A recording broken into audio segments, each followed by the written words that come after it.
interim financial statements.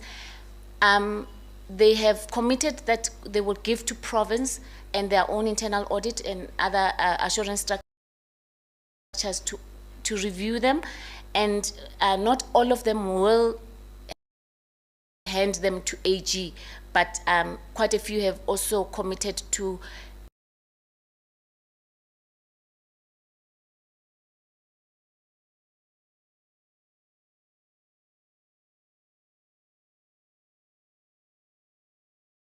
asking AG to actually basically if we're saying expedite investigations for UIF and W, it means the challenge is that they are a bit slow. So in delayed even sometimes the investigations have happened, but the report is not being released and consequences are not being implemented by council. So that's another concern. So we are saying these needs to be expedited because there's a backlog now. Prioritizing high risk and long outstanding cases, strengthening oversight, ensuring now we're going to go to elections, we need to make sure that MPECs come on board and they're trained and they attend training and they take on what they are being trained on and practice it. And I think consequence management is another big one. If there's cooperation, really, MMs need to ensure that they implement consequence management and council implements consequence management. I think I will not go through all of these. I think my 5 minutes is gone, but safe to say that all that I've spoken to, most areas we are still working on and working on strengthening. Thanks a lot. Thank you, everyone.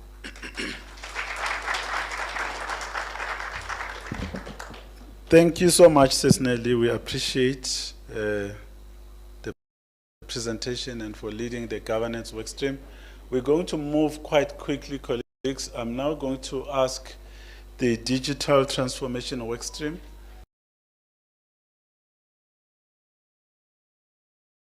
It's led by Councillor Motsamai.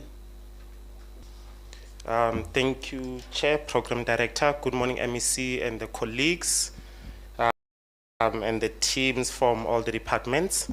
So MEC, ours was to look into mainly responding to the AG's ICT governance issues that he regularly raises. And I think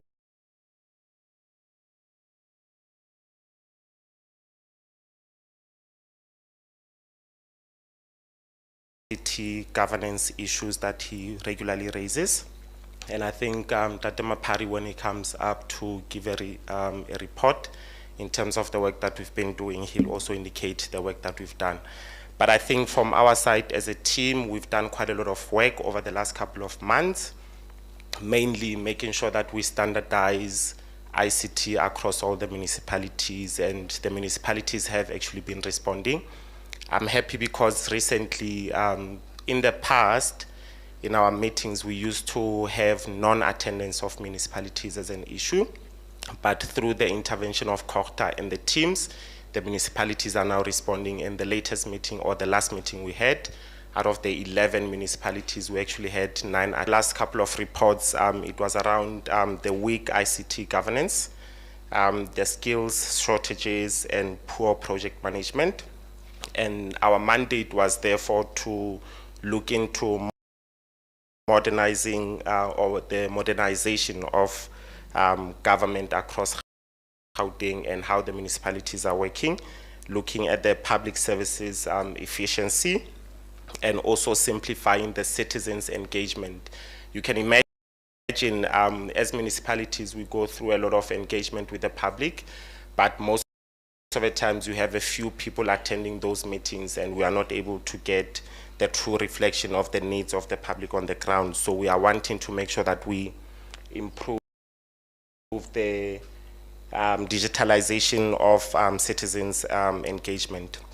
But also we looked into the skills development in those municipalities, as well as making sure that across municipalities or government across Gauteng, we make sure that we look into the integration of all the systems, so that when somebody interacts with government, its government as a whole, not just a simple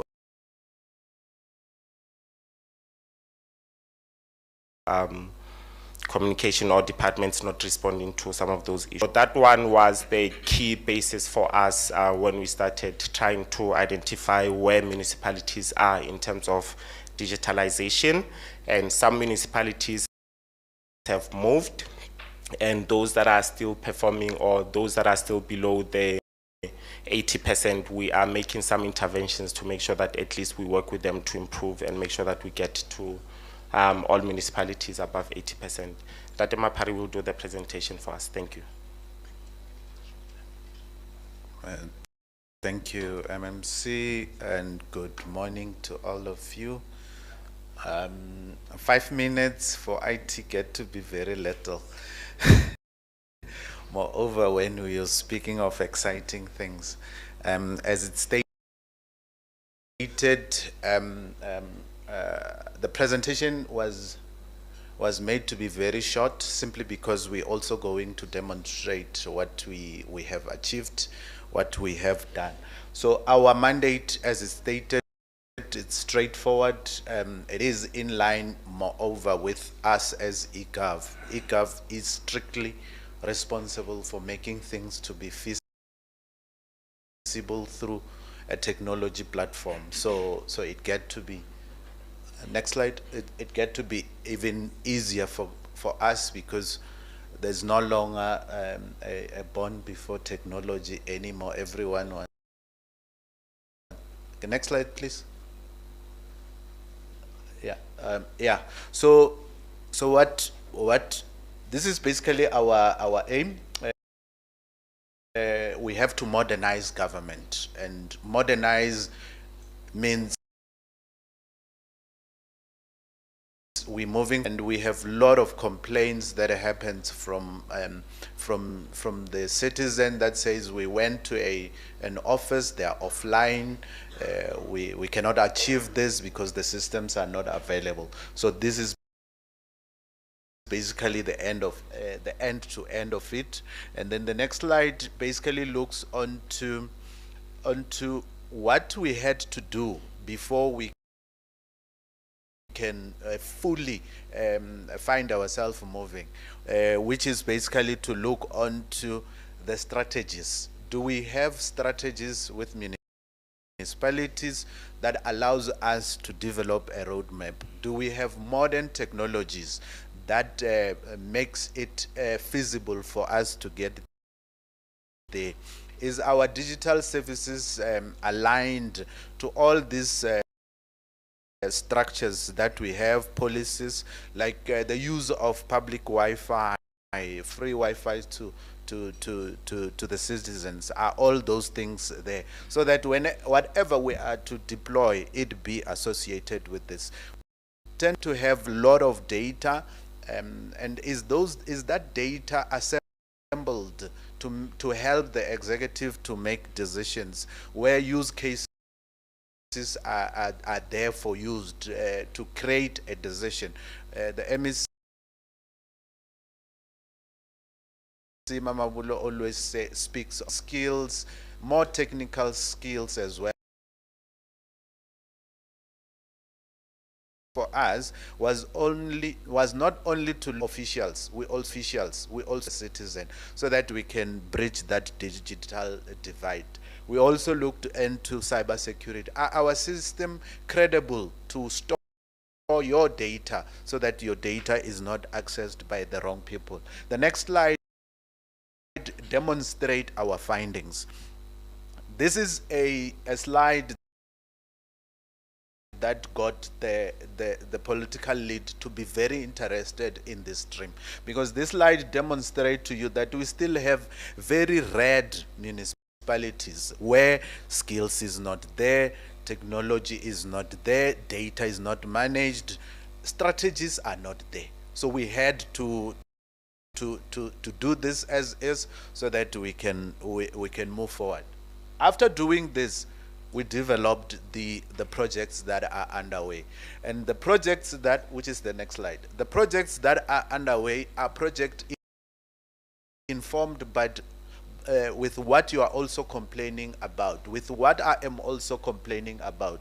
We know there is issue of revenue management solutions in terms of people are overbilled, not billed. We know that there is building plans that are getting lost, people are not submitting. We make sure that the service delivery information is also accessible to you, where you can get to know what is happening in our municipalities and where.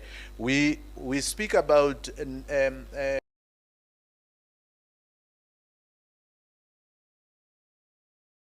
network being expensive. So as government scribing to books, and therefore we are agreeing into developing and making sure that we have an e-library where these books are accessible with single subscription, where it saves cost for all of us. We have Gauteng at your service, where you are able to, with any solution, any device, you are able to log an incident, access our incident management solution. We lately had issues about trading.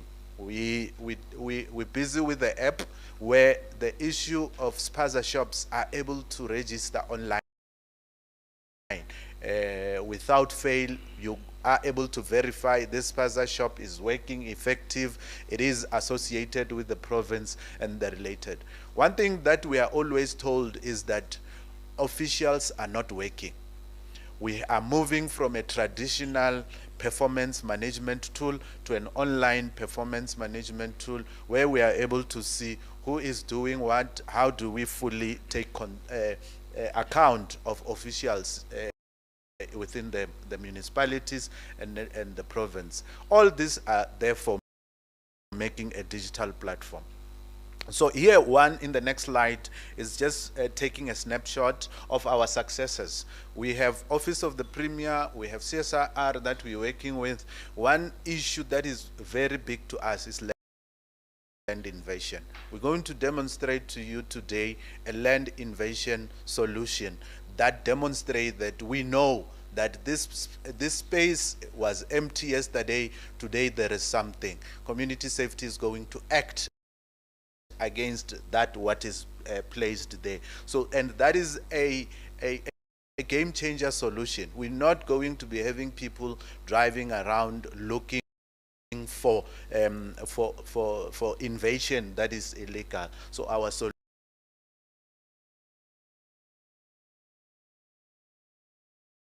is able to do that. We have been able to show you that this is where things are happening. We are also working onto the solution, the Internet of Things devices, that will tell us that you don't have to go to Citibank to fix water. The issue of water is in mid-val in terms of the pipe that is feeding water. So those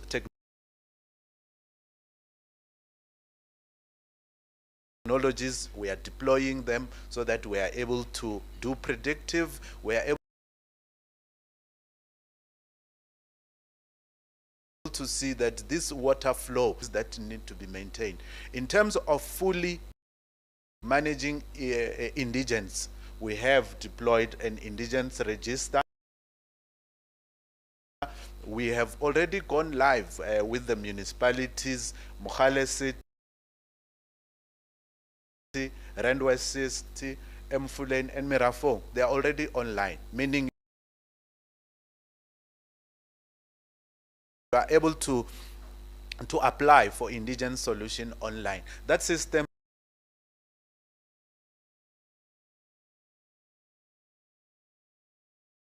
automatically verify that to the wrongs, and this solution is therefore made for us to work with that. The next slide speaks of petitions. We know we go there to chant for giving the petitions. We know those processes get to halt the traffic. It creates a lot of things on the road, but we said no. With of Joburg, we started with City of Joburg, and of which the system is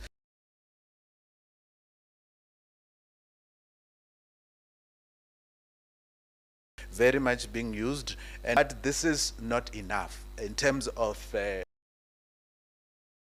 safety and security. We are deploying a lot of CCTV cameras. You know of our successful e-panic solutions where in terms of our response time in this e-panic, it's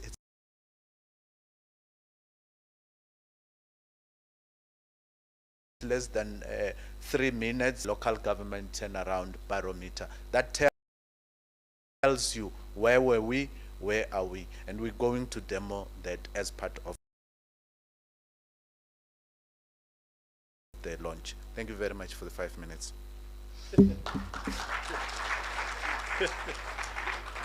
Yeah, that was a very long 5 minutes.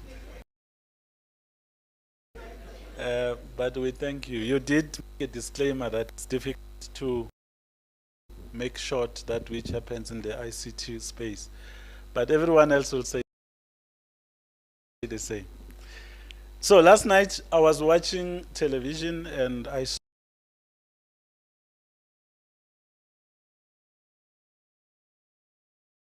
the strategy into water on tap. Can I now request the special restructuring workstream to come forward? Sidibeng District Mayor, Mayor Maluka.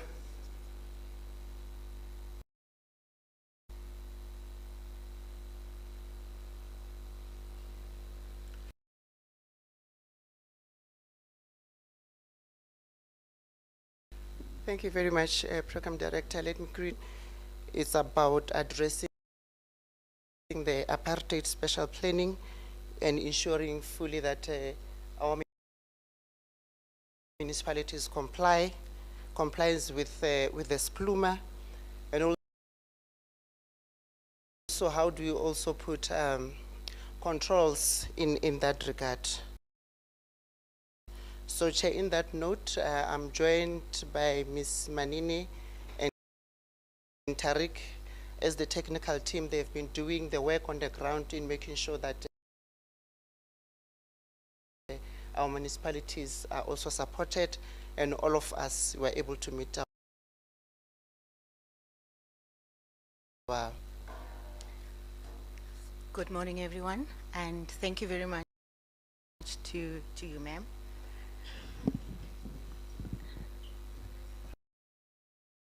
Okay, thank you. Program Director, please allow me to rise on existing protocol. So as introduced, my name is Mani Mahile Makwa. I'm joined by my colleague Tariq Ismail. I'll be taking you through the spatial restructuring workstream as indicated. And the slide that you see there on the screen is a depiction of what basically what the workstream aims to address, as was mentioned, the apartheid spatial planning, which disenfranchises other members of society, while others are really living a more comfortable life than others.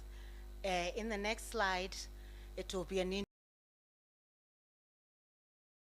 indication of the indicators of the work stream and how the work stream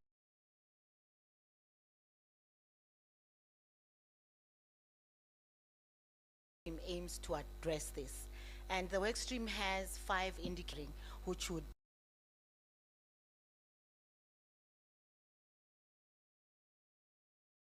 be your spatial development frameworks, as well as revitalization of CBDs.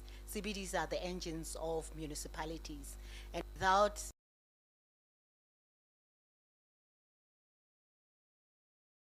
the functional CBDs, municipalities or changes in space in terms of land use. And here you're looking at existence of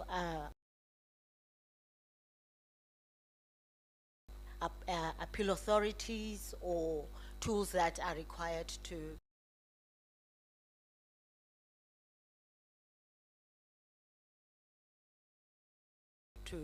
approve land use applications in space.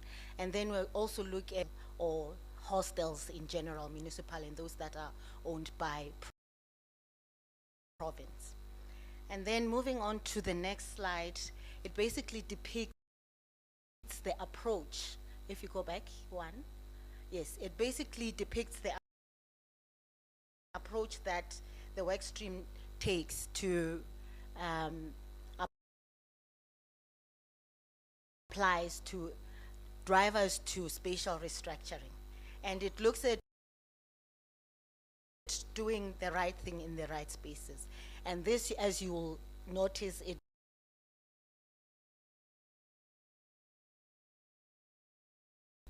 breaks down the indicator in terms of these what right spaces, and this is done through the indicators as you see them. The next slide then just breaks down how this will be done through specific transitions. What do we need to transition from and to? And as you will see there on the screen, just mention but a few. We need to move away from settlement-led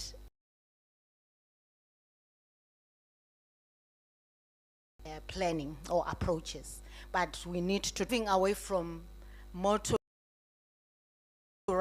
transport and moving to more public transport and non-motorized transports, and increasing our densities to ensure that human settlements and people are located closer to economic activity. So moving on to the next slide, the slide then goes into the successes that have been realized by the work stream. Today,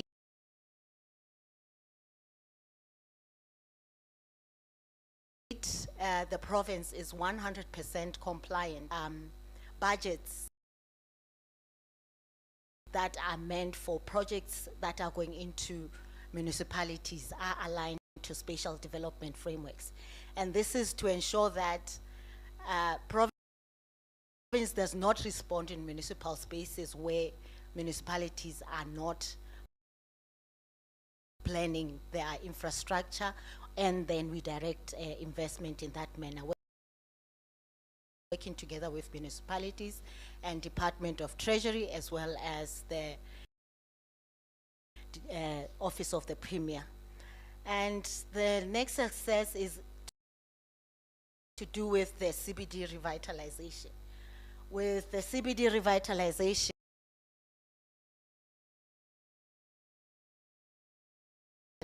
the province has developed a CBD that each municipality, though in the 10 pilot CBDs that have been identified for revitalization, is required to table those implementation plans through their councils, and then eventually identify kickstart projects in those kickstart areas. And we're happy to mention that 6 out of the 10 have already been approved in Tshwane,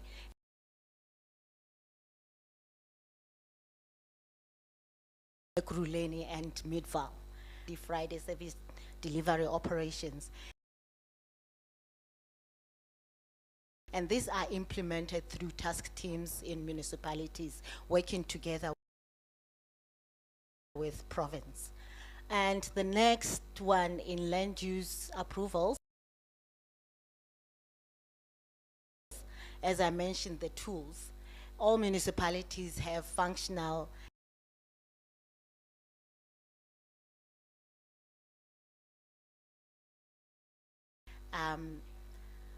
tools, appeals authorities and tribunals that my time is over, but in the next steps, the work stream focuses on 5 key next steps, which will ensure that we move into spatial transformation.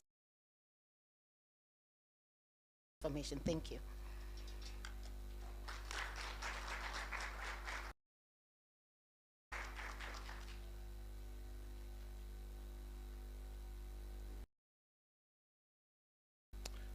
Thank you so much for that presentation.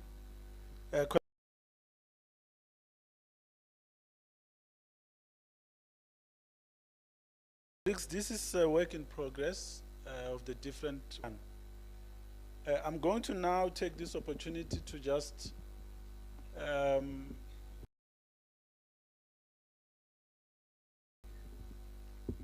identify and name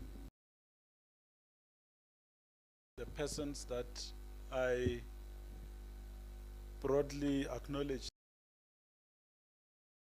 in the beginning of the meeting. I will start in the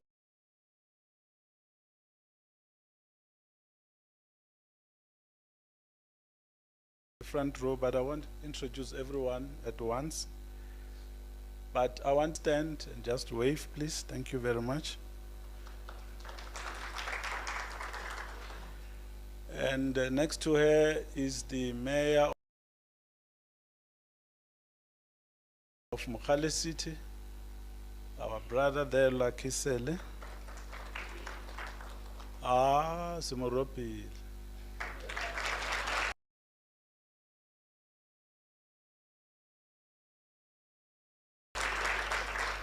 Thank you very much. That's better. And next to him, we have the MMC for Public Safety. Maybe you will want to tell us where he was. Jet lag means you are out of the country. Don't tell us about jet lag as a Cape Town. But please welcome Babunkosi, the mayor of Lesedi. Thank you very much. Let's also welcome our Tswana MMC for Public Safety as well. Adaman Kutsie, one of the hard-working gentlemen that I know. I happened to spend an hour with him at the Akani Simbini event in Tswane. We spoke about a lot of things. He knows every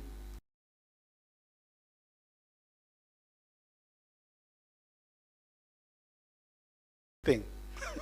Share what is taking place there. So we really appreciate. We always hear that Tswane is the biggest municipality in the world or something like that.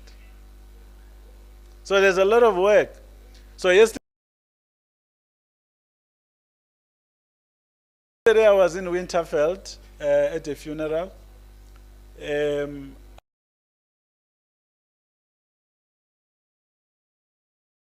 I said to the colleagues, Bushbuck region, Pumalang, you feel like you're there. It's like you're in a different space. It feels rural as well.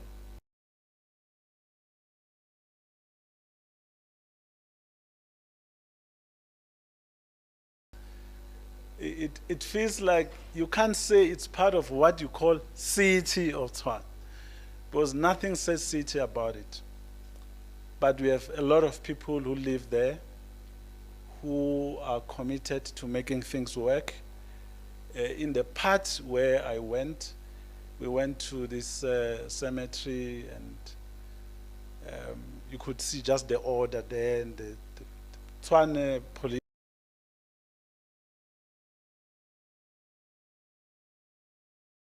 were there to direct point of view. You know, this week we had a presentation. The Premier hosted the IEC. A presentation. The Premier hosted the IEC. There was a special exco to look at the voter participation survey. And the conclusion is that people are tired of a lot of things. And there's a massive trust deficit.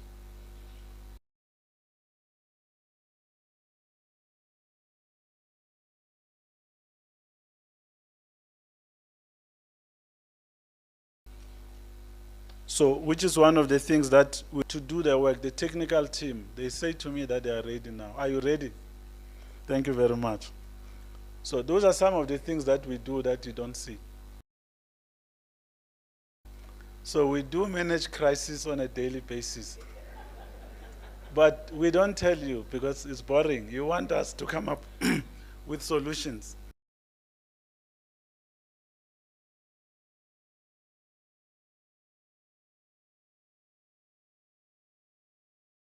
So sometimes we don't announce those solutions. So the next, there have been some discussions between the political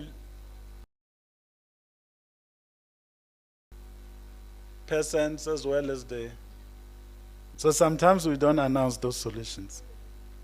So the next, there have been some discussions between persons as well as the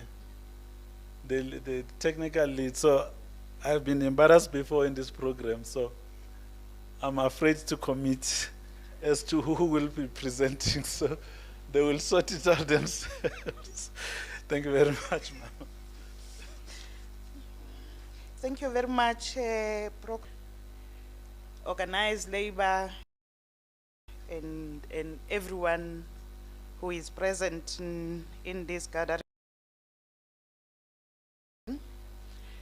MEC, my name is Madisebo Khomeasira, the MMC in the Sidiben district, the chairperson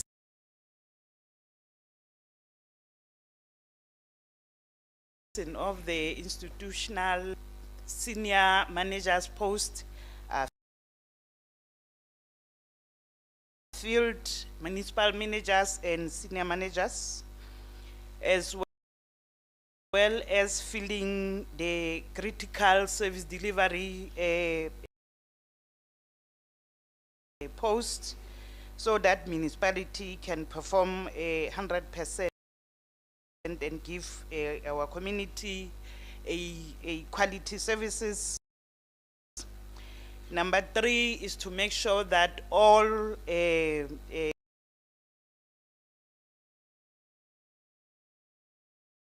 contracts, it's our responsibility as well, but also to make sure that we comply with the municipal staff regulations of 2021, but also make sure that all disciplinary cases are managed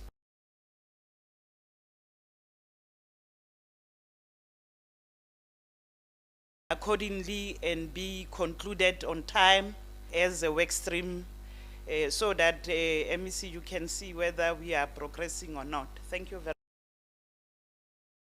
much.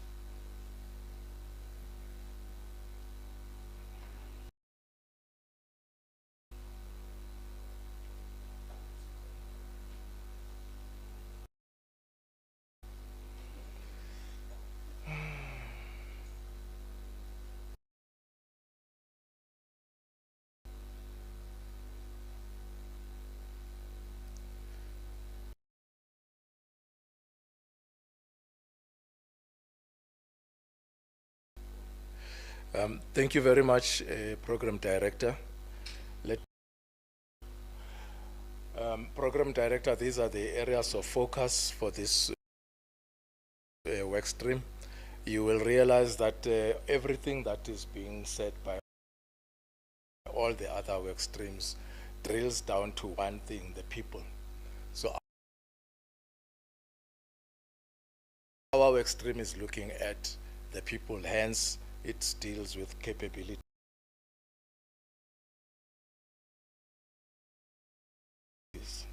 We want to ensure that also the filling of municipal positions as per the approved and funded municipal structures, the filling of positions in critical service delivery functions, your technical services,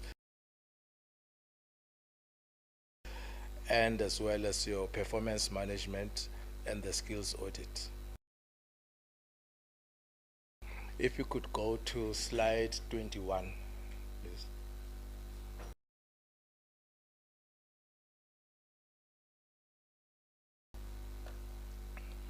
All the graphics of where we are and so on, but the slides are available if you need to interrogate them. But just to summarize, program, as we were saying, since the inception of the turnaround strategy, we have managed to ensure that all our city managers and municipal managers positions are filled at 100%. In terms of your senior managers, we are at 88%.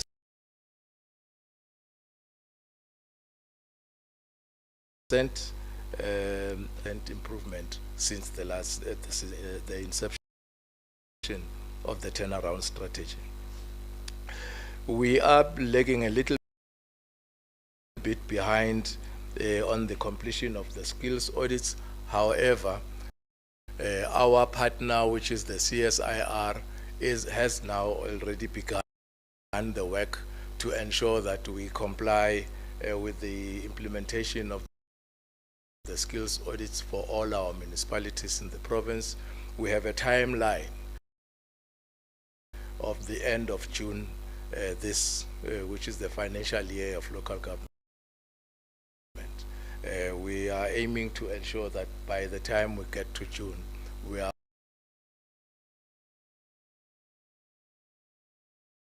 almost complete in terms of that program. Performance management to all levels of municipalities. At the inception of the turnaround strategy, only 2 municipalities, which is the city of Joburg and Midvaal, had cascaded to all the levels of employment. However, right now we have had a movement with all the districts and other locals. There are those who are still lagging behind, but we have made a dent. I can say that the West Rand is now at 80%, approaching 100%.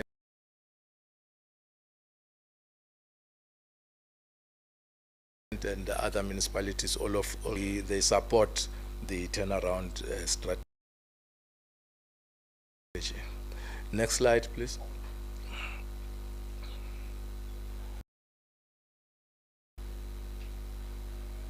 The next slide looks at the observations that we have made, which is the noticeable improvement in the filling of vacancies for senior management, and the issue around unfunded vacancies.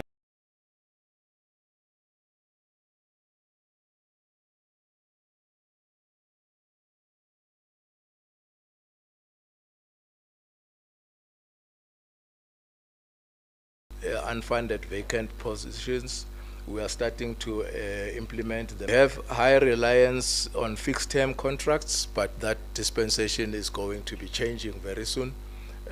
Most of our senior managers are now at permanent. Only 27% are still on contract.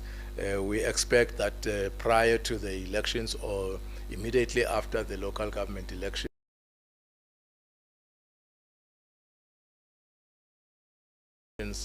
those positions will be converted to positions made permanent. We have a slow implementation of PMS cascading. However, as I said, that this was at the inception of the turnaround, but we have now made significant moves. The skills audit, our partner, the CSIR, is doing a lot of work in that regard.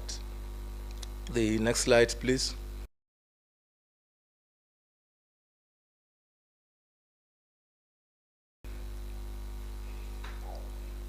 So we recommend implementation of the PMS. The turnaround strategy hinges on how we deal with performance management. We can sing all the songs we want to sing,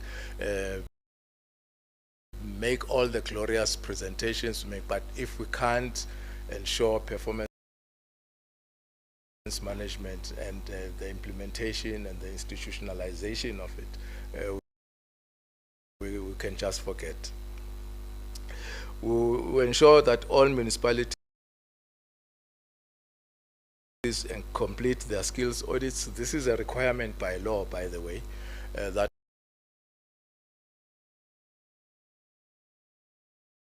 after every election, within 24 months with our municipal staff regulations, and continue capacity building initiatives such as training, workshops, and labor relations in general. That's all for our side, Chair. Thank you very much.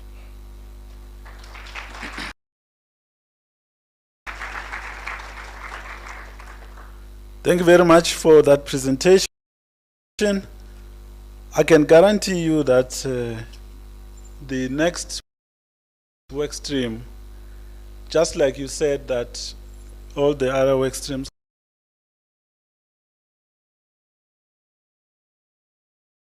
can say all they want without you. Okay. While they come,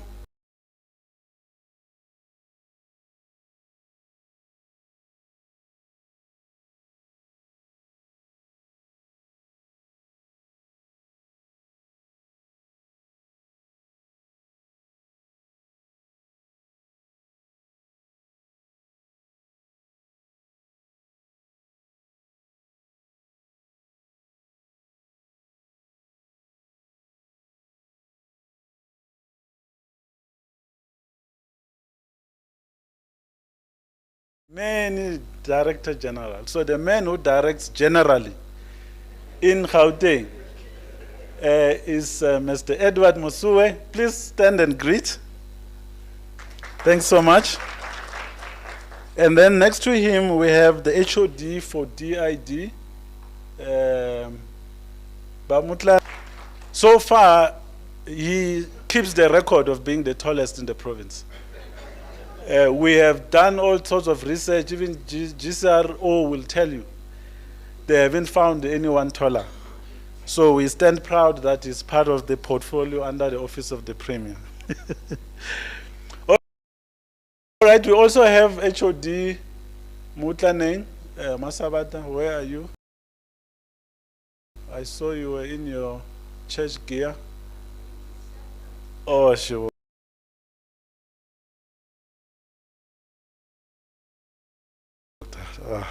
Not present.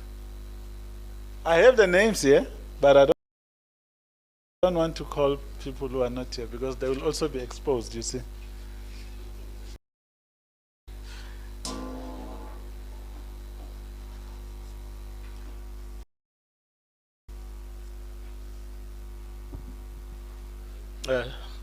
Thank you very much, Program Director, and greetings to the MEC and the entire leadership present here, both political and administrative, and colleagues. My name is Peter Msiza. I'm from the Provincial Treasury in the province of Gauteng Provincial Treasury.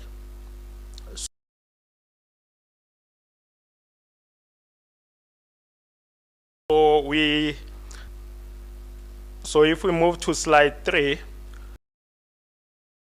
it's just really the indicators that we are tracking as a work stream.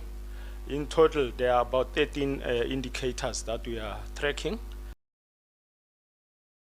Finance related, of course. One on the focus area, budget implementation. And then the second one, revenue management, expenditure, creditors, debtors, as well as the issue of liquidity in municipalities. I think my colleague, the first presentation, Elisiwe spoke about the municipalities, that are only 5 municipalities adopting the funded budgets. So the 5 were the 3 metropolitan municipalities, Mogale City as well as Midval. And then for the rest of the other municipalities, we are working with them.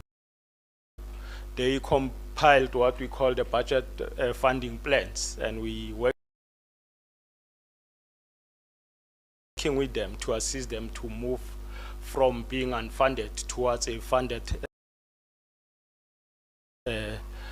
position in terms of their budget. So if we move to slide number 4, we really just indicating where the municipalities are in terms of implementing the budget that they would have adopted. I need to indicate that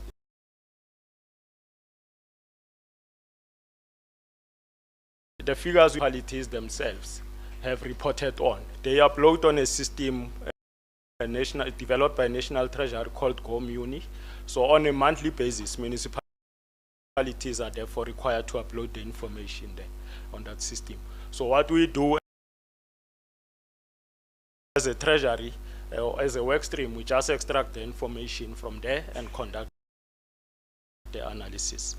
So in terms of what has been reported, we'll know that the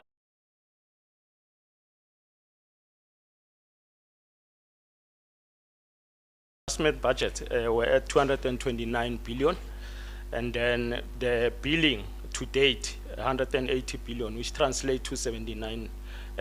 Of course, if you were to do a straight line projection, municipalities were expected to be at 75, so 79 is slightly above, so which is an indication that overall I think we are well. However, there are some overall I think we're at 74%, which is more or less in line with that straight line projection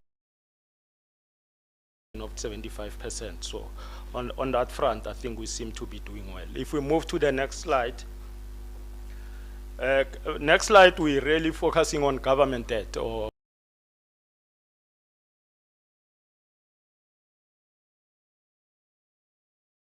just giving a status in terms of the government debt.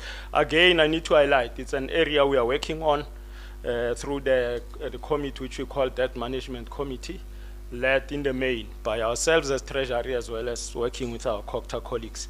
But the status as at the end of March, the balance was at 2.6, and then there would have been payments made during the month of March with the closing balance, therefore, at about 2.4 billion. And then the next slide is, okay, it's just a breakdown in the payment, in terms of the payments made, so I'm not gonna spend time on that. On the next slide, that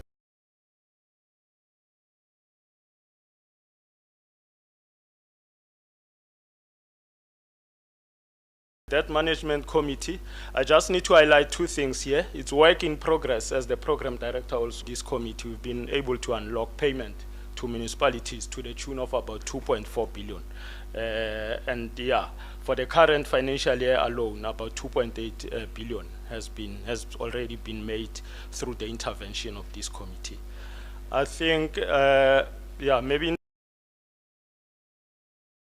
the interest of time, here is just a breakdown, just I think 1 point here to indicate that much as this money is owed by the province to the municipalities, there's also municipalities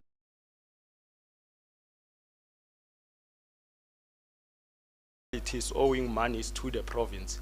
So there are discussions still ongoing to see how the two can be worked on in terms of the monies owed by the province, but also the monies that the province is owed by municipalities. Okay, same information packaged differently here. On the debtors, again, I think it's a worrying trend here.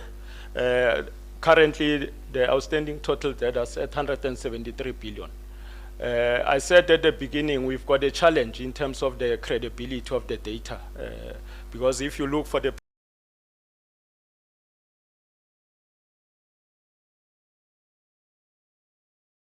previous month, it was at 192. Therefore, it will suggest that there's been a... So it's another area we are monitoring very closely. On creditors, as I conclude, Chair, I think in the next 2 minutes I'll conclude.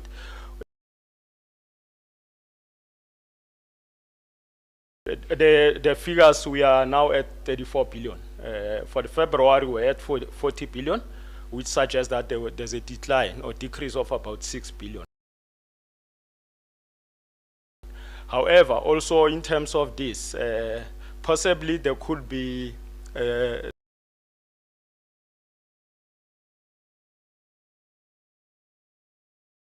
monies owed possibly understated because largely the monies owed will be for rent, water, and ESCOM. But in terms of what we call Section 41 reports, which are the reports that we get directly from the report from rent, water gave us a figure of about 7.2. So there's under-reporting, if you want to call it that, of about 2.7 billion. So we're just working with them,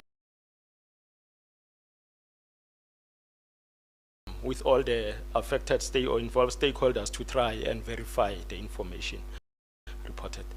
It's the same thing also if you were to look at ESCOM in terms of slide 14. Municipalities indicated 19 billion owed to ESCOM, but in terms of the report from ESCOM, they're showing about 31 billion. So again, the difference there is about 12.7 billion.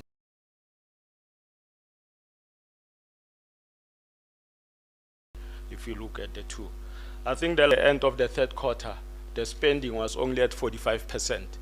I spoke about the straight line projection. I know sometimes on capital projects it doesn't work like that, but if we were to follow that thinking, we should have been at 75%, yet we are still 45%, which is a big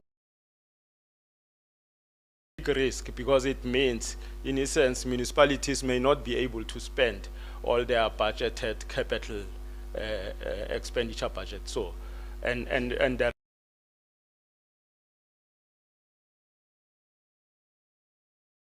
risk of that is that some monies may be taken away, or municipalities will have to apply for rollovers in certain instances. And if those rollovers are not considered favorably, then it will mean that those municipalities may end up losing some of the funding. Chair and Program Director, let me pause here. Thank you very much.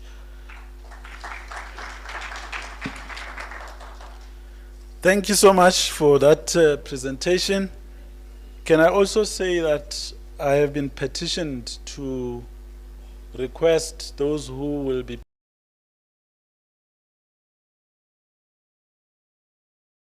presenting to raise your voice.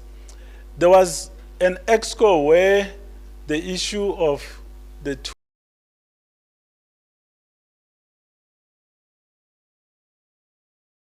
2.5 billion owed by municipalities and the 2 billion owed by province was discussed. I thought it was an interesting debate.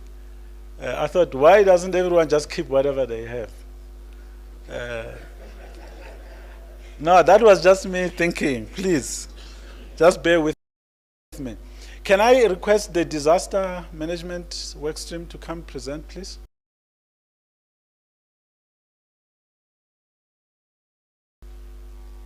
Francis, thank you.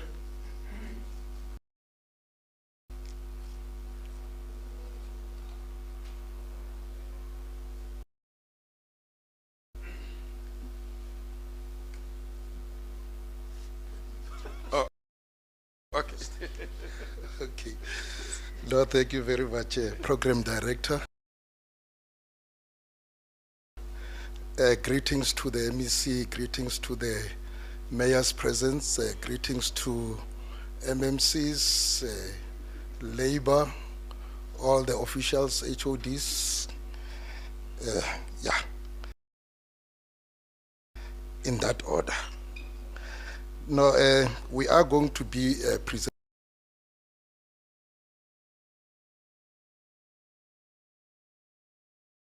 the disaster management and climate change. Thank you very much. So our key focus areas here, Program Director, was, to deal with issues of disaster management, preparedness, early warning signs, and then also, the involvement of community participations. So I must indicate that this work stream, in terms of the meetings, we've been doing very, very well. In our initial, stage,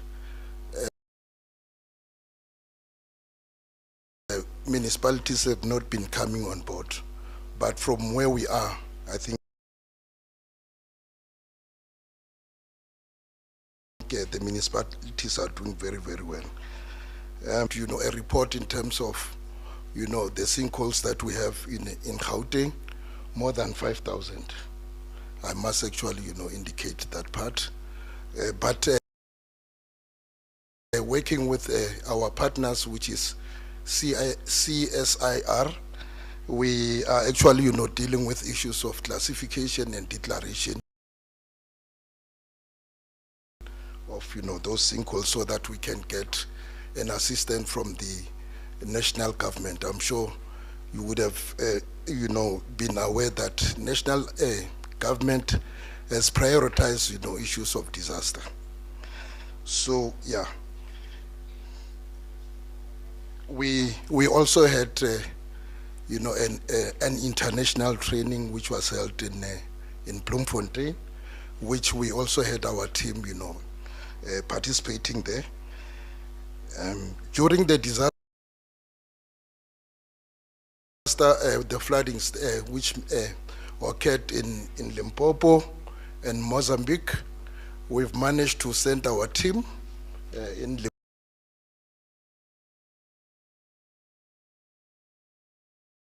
Limpopo, but due to technical, issues thereof. Yeah, so so the training that I'm referring to, it was actually mainly for the search and rescue team. So I can actually attest to, to the LGTAS that, this team, we are having highly skilled, search and rescue team coming from our metros and then some of the secondary municipalities. So from where we are, in terms of the readiness, I would say that we are at 60 to 70% in terms of the disasters that can happen in the province. I will then hand over to Mr. Lucky maybe to do the presentation of the report.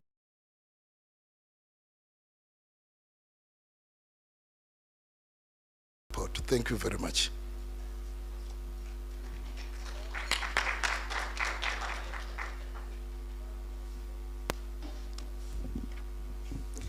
Thank you, MMC.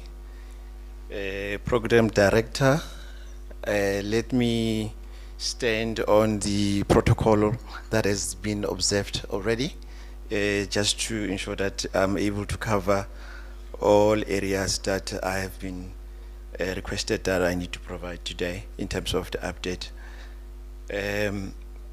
Also, maybe let me greet the MEC.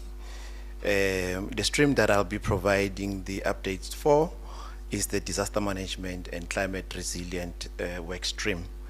In terms of the purpose for today's presentation, we'll provide a high-level update on key performance areas of the work stream on disaster management and climate to date, key interventions and key milestones that have been achieved, high-level indication of performance improvement, stagnation and regression where applicable, and also look at the key observations and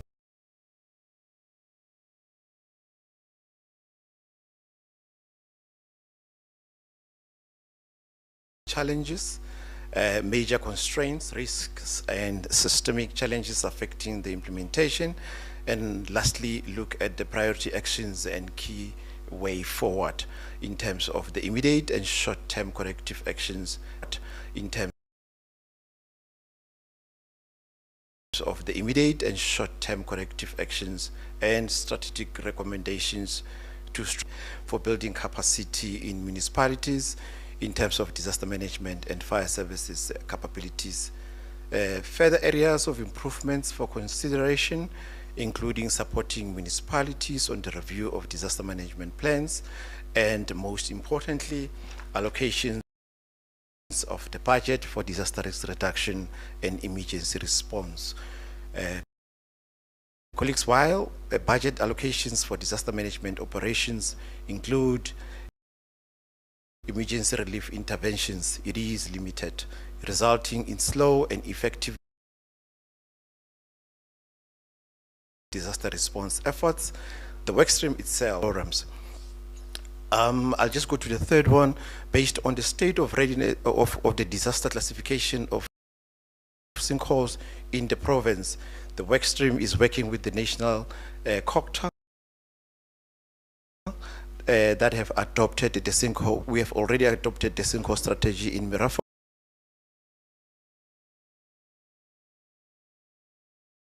as a special project, and the worst affected municipality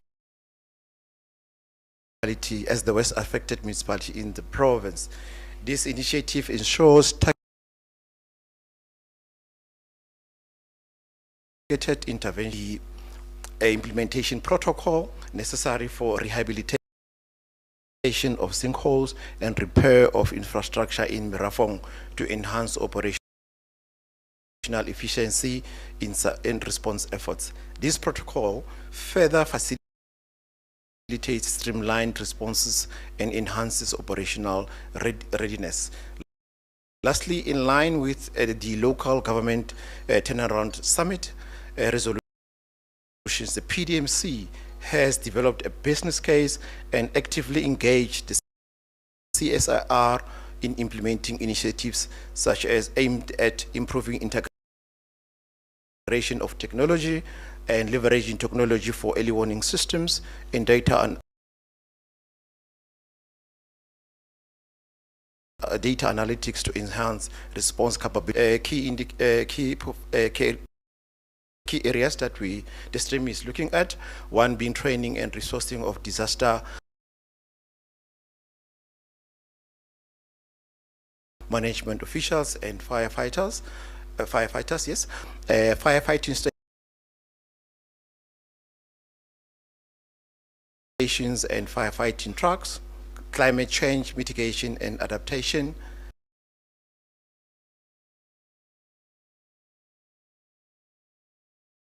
municipal disaster management officials and firefighters.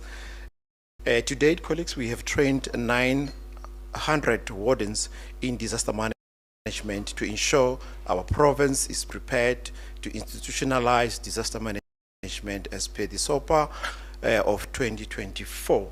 Capacity building programs have been completed. Disaster management and basic firefighting for volunteers and wardens have been achieved. The training for the user has also been achieved. The disaster preparedness program for the foot and mouth disease capacity building is underway for peace officers and law enforcement agencies to accelerate enforcement operations. In terms of the climate change mitigation and adaptation forward, in terms of the disaster management centers. The PDMC, or the stream itself, is working with the City-Bend District Municipality for the establishment of the disaster management center there. The development of a business case is underway in the 2026-2027 financial year on a phased approach. Secondly, the stream is supporting City of Johannesburg disaster management center feasibility study on establishment of the municipal disaster management center.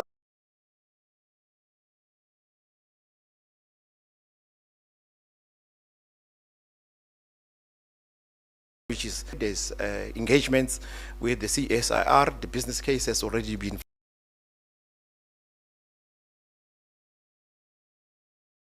finalized.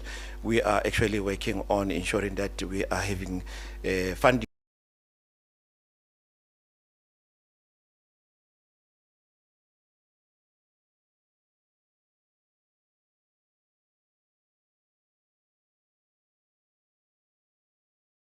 for that, so on the implementation of the provincial state of disaster.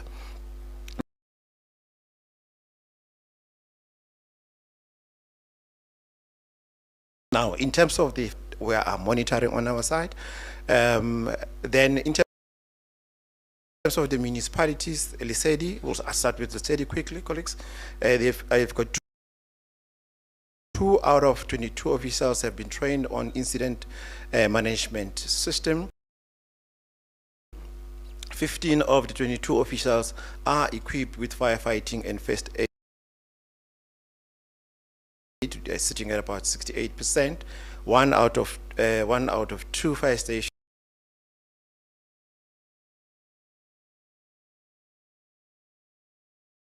is of the personnel there have been trained on incident command center. They're sitting at about 90%.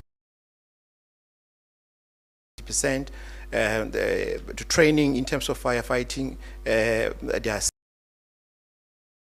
sitting at about 100%. They've got 2 functional fire stations that are functional. In Foleni local municipality, 6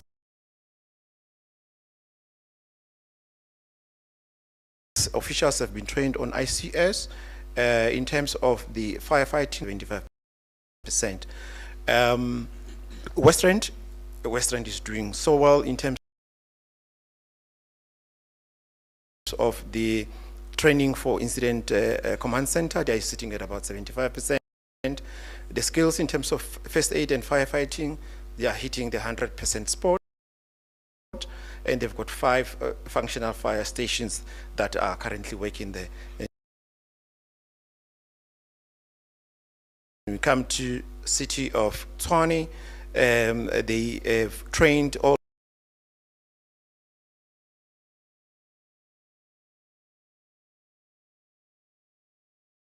of their personnel have been trained on ICS. As you can see that 69 members have been trained on ICS, 100% have received firefighting and first aid skills. 30% of their 30 of their of their stations are all operational, which they are sitting at about 100%.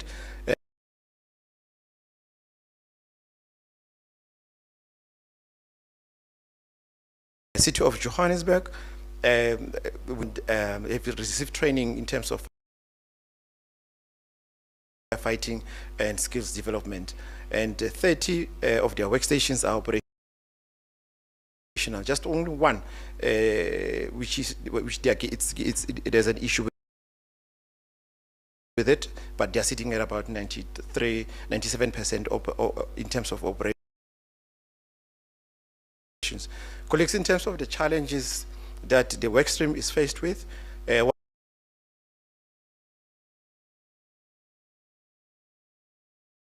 one being our key deliverable and the work that is underway there is that we have established a multi-sectoral function to coordinate local, provincial, and national response interventions in Mirafong and other affected municipalities aligned with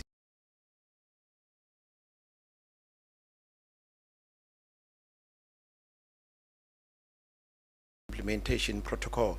Our key focus areas are to develop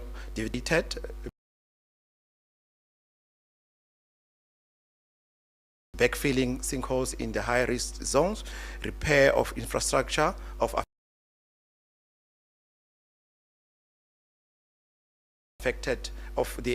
affected by the sinkholes, households relocated from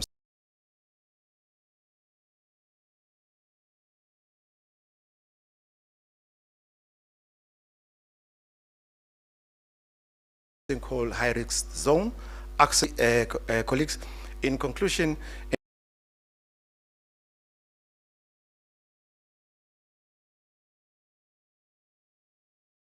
enhancing communication during early warnings and disasters is not just a matter of urgency.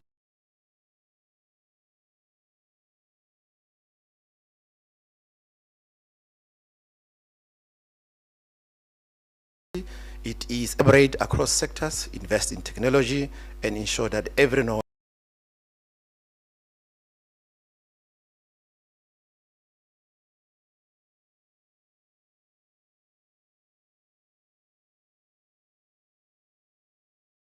is heard, empowering our citizens to act. The media plays a crucial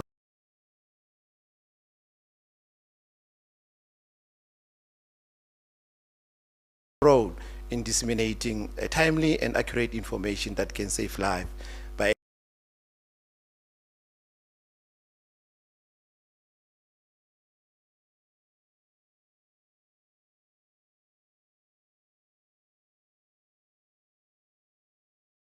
establishing clear channels for that, I would like to submit. Thank you, Chair.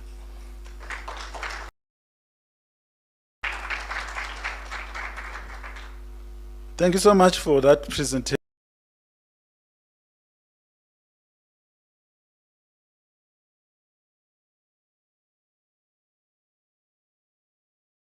In fact, we were in a meeting with circles. We all knew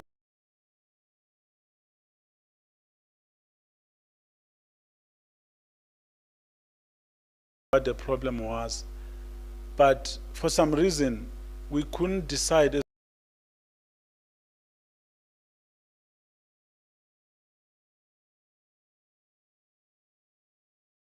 whom. The municipalities, we all acknowledged that we need to communicate,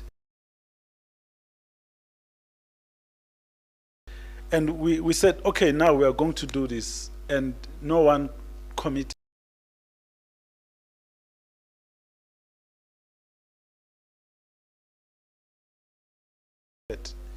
to leading in that communication. Been with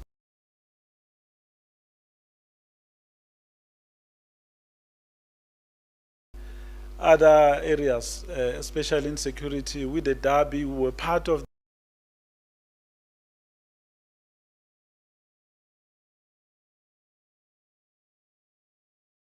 the arrangements for the Derby. You will have SAPS, you will have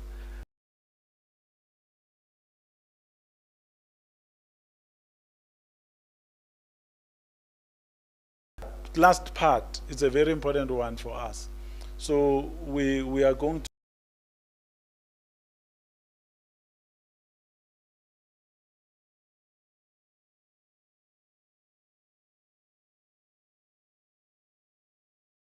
to zoom into that and try. Please stand. I know I'll be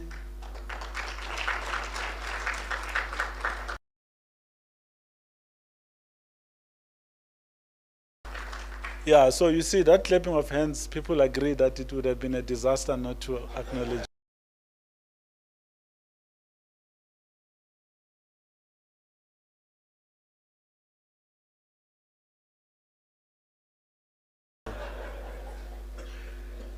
So, Mayor Sel, I'm glad you're back, because where they were conducting this inquiry into the water challenges in the province, a lot of our colleagues appeared there, but they came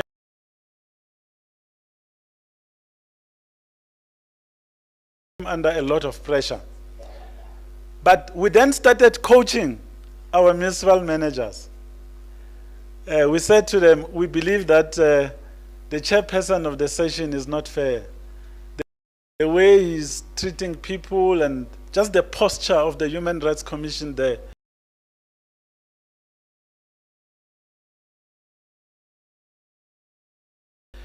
We were not in there, was all the municipal managers appearing there. So the municipal manager of Mogale City came with his team. He happens to be a guy I was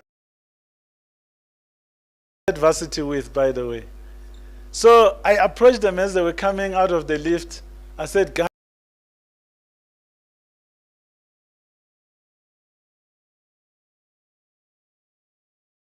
guys, please be careful. It's hot in there. So what you need to do is to remain calm, stick to your story. If it means that you challenge the chair, please do so. But do it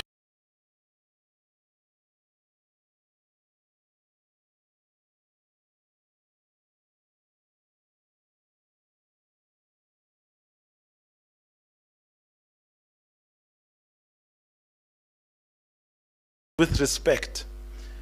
If his coaching was starting to have an impact, at the end of the day, at the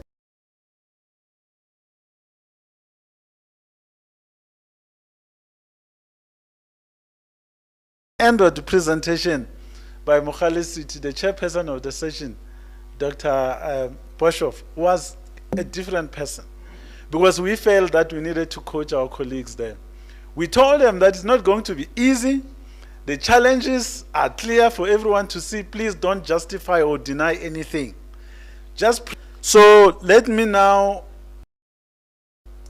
introduce you see this section of the 4 people that are sitting here. 3 of them have already been here, but there's one who has not been here.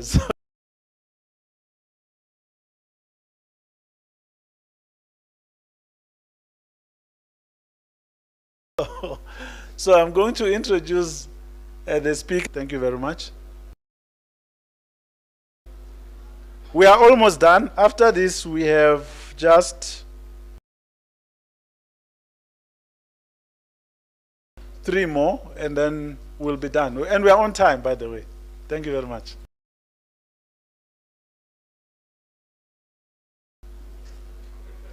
Thank you, Program Director. I also just want to make an apology for Commissioner Farouk. She also wanted to be here this morning, but at 6 o'clock this morning we had a bit of a disaster. One of the informal settlements, Plastic View, caught fire. Fortunately, at this moment we have gotten the feedback. No fatalities, but in our departments in Tshwane,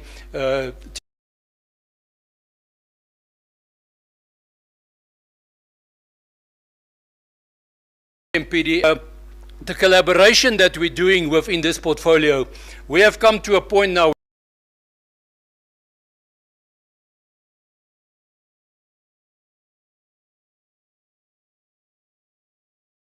we've got a Monday meeting and also a Tuesday meeting, and we are busy speaking to the MEC to collaborate and to combine those 2 meetings on a Tuesday morning instead of a Monday and a Tuesday, because it's grown to such a point where the points that we're discussing, and the HOD will share it with you. And then we got all the metros within the Gauteng province where we actually collaborate with each other on a monthly basis or on a 2 monthly basis, where one operation is done, where Home Affairs and all these different stakeholders, the TMPD, the provincial, the municipalities, everybody is included there. And this is the exciting part, is because people, we must ensure that they are safe wherever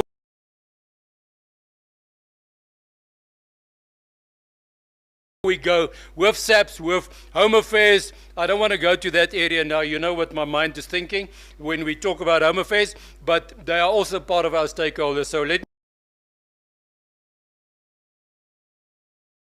leave it there. Otherwise, I'm going to preach because it's Sunday. And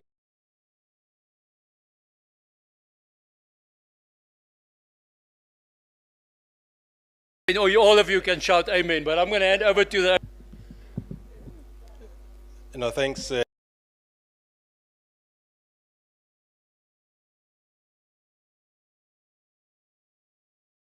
Program Director, one Gauteng, one Rambo, right? Yes. Those who know, MMC Kotsia goes by the nickname Rambo. So it's always difficult to follow him because he would have killed all the points that you wanted to raise.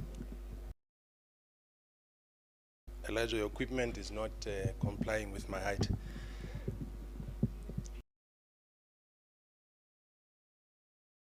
No, I'm good. Yeah. The message that that this work stream wants to raise is that of collaboration and integration.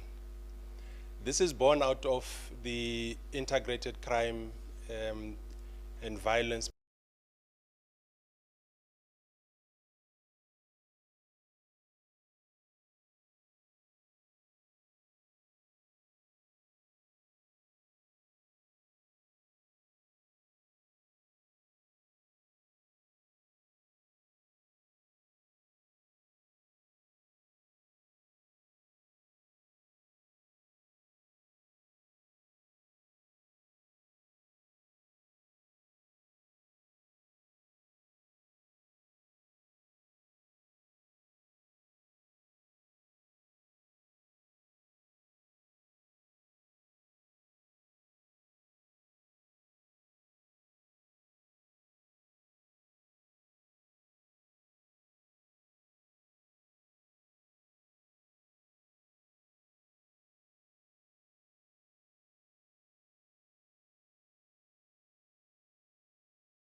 pages, etc. This is a synopsis of our work. You'll know that in this particular work stream we had 4 KPAs. The first one is on water and electricity losses. The second one is on infrastructure maintenance. The third one is on investment in energy and infrastructure, including alternative energy solutions. And then the last one is on functional status. And you'll know that each and every KPA has got KPIs, and the total number of KPIs covering these 4 KPAs are 12 in number.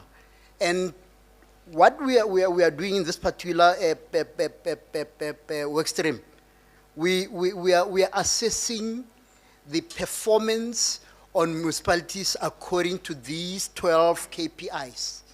And as we assess those KPIs, we don't instruct, we don't judge, we let the numbers and the percentages talk to us, and then we interpret them.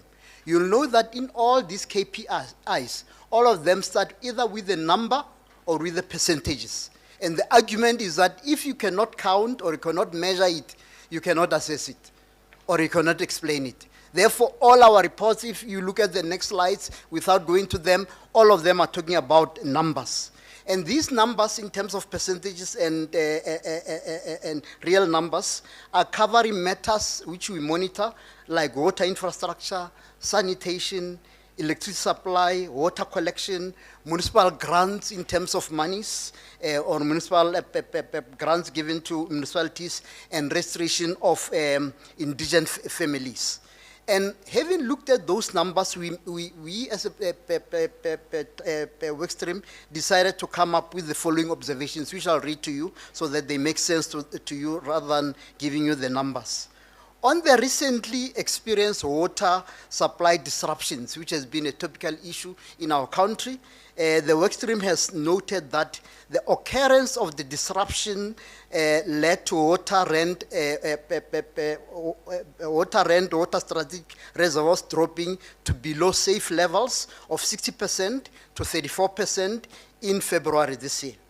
However, since then, the water situation and reservoir levels have improved to 60% by the 19th of May 2026.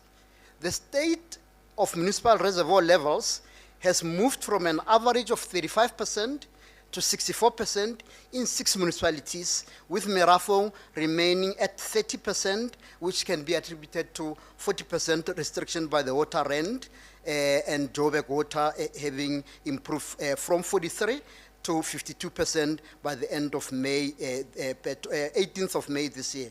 The water supply has stabilized throughout the province, including critical areas in Joburg, which is good news. Municipalities continue to make inroads in fighting illegal connections, which has been an Achilles heel in all municipalities, repairing leak reservoirs, valves, meters, daily restoration of pipes and bursts in metros, leading in making significant savings on water losses from the repairs. The fight against distribution losses continues, with some reduction experienced in Midval, City of Ekurhuleni, Mohali City, and these firm measures are being introduced to stabilize and eliminate water losses, restrictions, illegal connections, and consumer awareness programs. On the issue of green drop, which is assessing the sanitation certification in the municipalities, the work stream can report that there's a notable regression in 7 municipalities in comparison to 2021. However, we have observed that there's a sterling performance by the City of Ekurhuleni, achieving 6 green drop certification, which is 82%, and Midval local municipality being second best performing in green drop certification at 78%. But we are also noting that there's remedial compliance plans which are being finalized to ensure that progress is achieved in this particular regard. On electricity supply, we can report that there are efforts to eliminate load reduction which is a problem in municipalities. However, these reduction efforts are made difficult by legal connections and that we need to introduce a system which tracks the overloading of the network system so that we can deal with it accordingly. On infrastructure maintenance and repairs, we can report that in terms of the initial treasury threshold of 8%, Mid-Val has achieved 7% in 2022-23 financial year, 8% in 23-24 financial year, meeting the threshold. Mfuleni achieved 80% in 2022-23, also meeting the threshold, but the remaining municipalities are struggling to achieve the set threshold, and they are hovering between 5 and 6% over the last 2 financial years. But it's worth noting that Mfuleni local municipality's performance is attributed to the Section 63 intervention on water services, which was invoked in the year 2022-2023. As far as the indigenous race is concerned, Ntate Mapari indicated all 9 municipalities have council-approved indigenous policies, and overall performance of Gauteng is 98%, which is very commendable in terms of the indigenous register policies. On wastewater, one can indicate that most of the municipalities have achieved 90 to 100% collection of waste in suburbs and formal townships.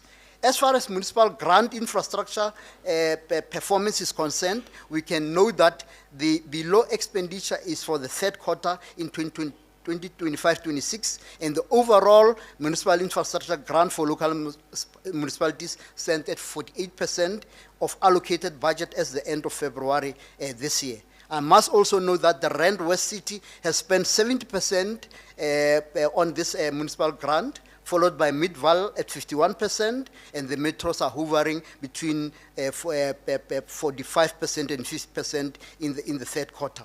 And then lastly, on the issue of electricity, percentage of municipal electricity supply derived from alternative and renewable energy sources, progress on this particular key performance area is stagnant due to lower budget allocations to municipalities, competing priorities in these municipalities, but to date, only City of Ekurhuleni and City of Tshwane are undertaking IPPs contract processes to procure 336 megawatts and 200 megawatts by 2030, respectively. And I must note in conclusion that the City of Joburg is targeting to procure about 10% of their demand from IPPs. However, there's a combined target to be achieved by metros, which is 545 megawatts in the coming target of 2030.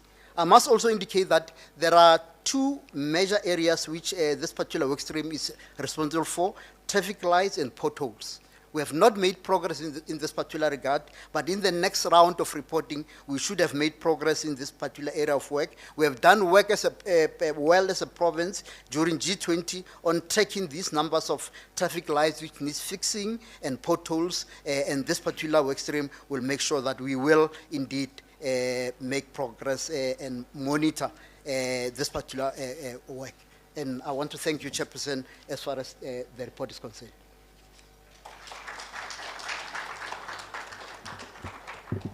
So the HOD, he came here, he says to me that he's going to speak for 2 minutes. And then he shows us one slide, but he speaks for 13 minutes. But you see, HOD, we come together from education, so, you know, that teacher part takes over at any time, and you just can't control yourself. You just want to keep on teaching. But I didn't believe him, because I know the work he's doing. Infrastructure is a lot. I have always told my colleagues, the DG and everyone, that infrastructure is one thing that you cannot spin. Because if there's a pothole, it is there. You can't say anything else. If the roof has been leaking or water has not been provided because there's a best pipe, you can't say it's not there or it's not. It's there. Everyone will see it. So it's simple in that way, but it's complicated because you can't just fix it like that. You need a process. So I always knew that that presentation was going to be long. So we just allowed him to do that. But let's go to the second last. Mayor, I'm told you are disadvantaged yet again. You landed from an international trip, jet-lagged, and your technical people are not in the room, so you have to do this alone. I apologize on their behalf. After you, we'll talk about public participation. The Speaker of the City of Johannesburg will lead in that regard.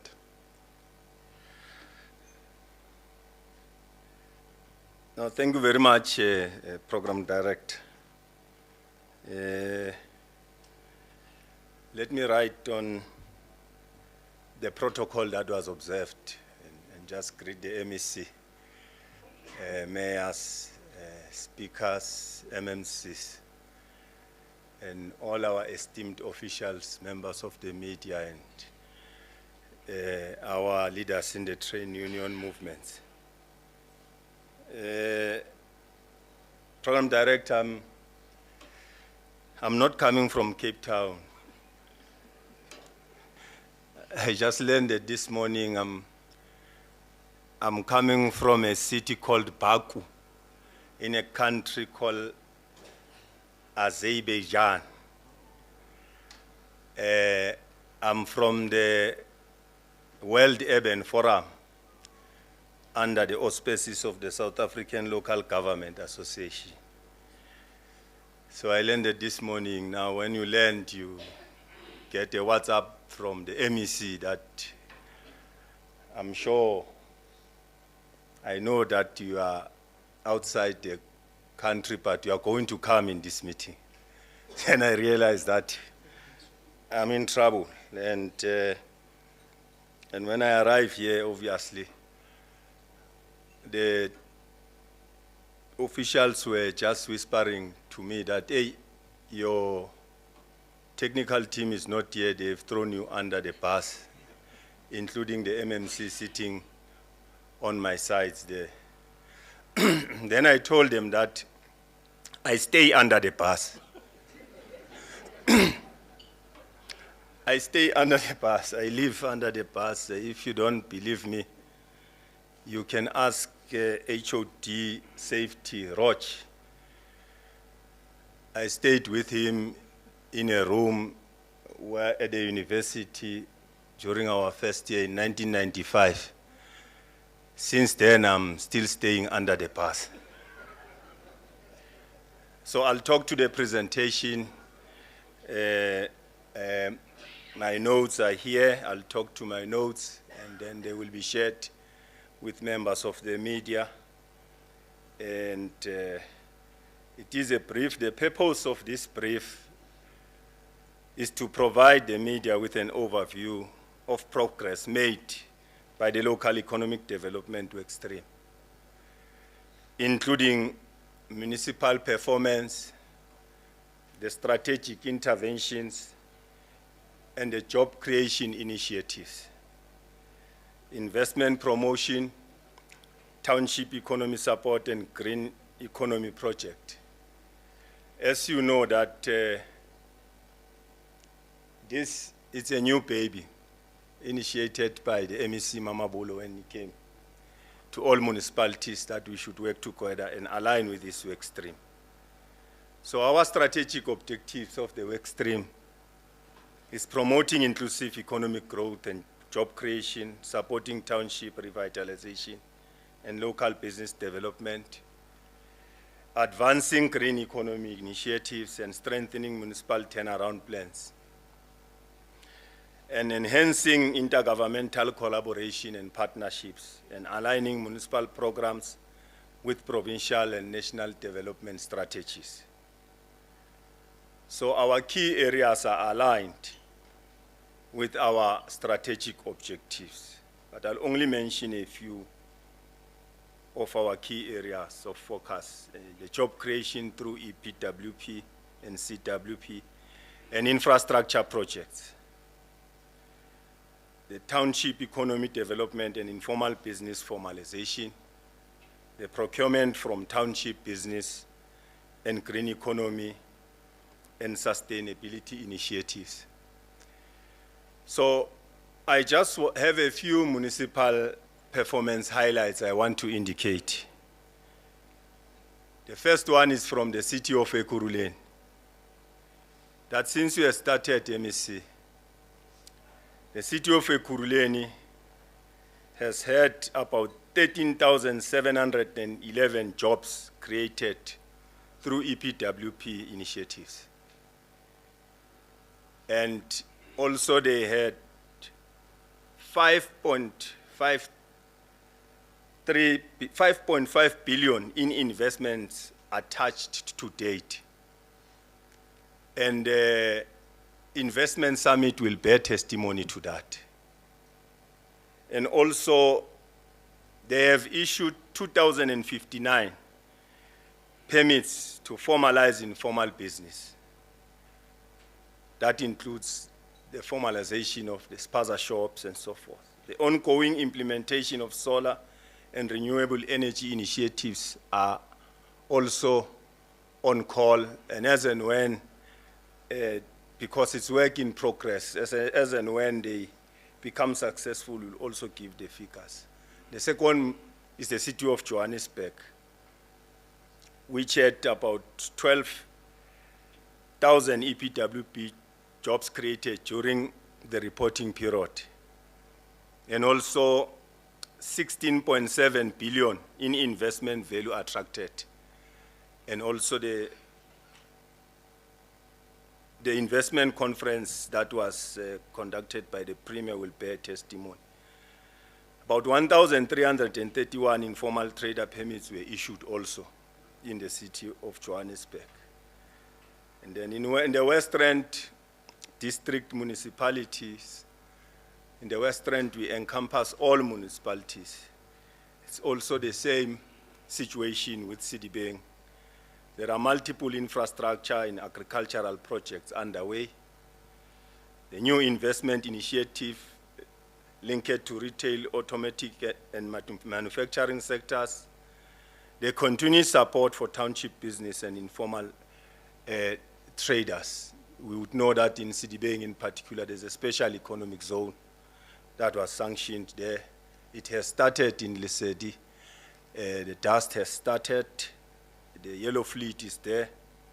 There are 2 companies that have committed in the tune of about 4 billion to invest there, including in Mfuleni and Mitfa.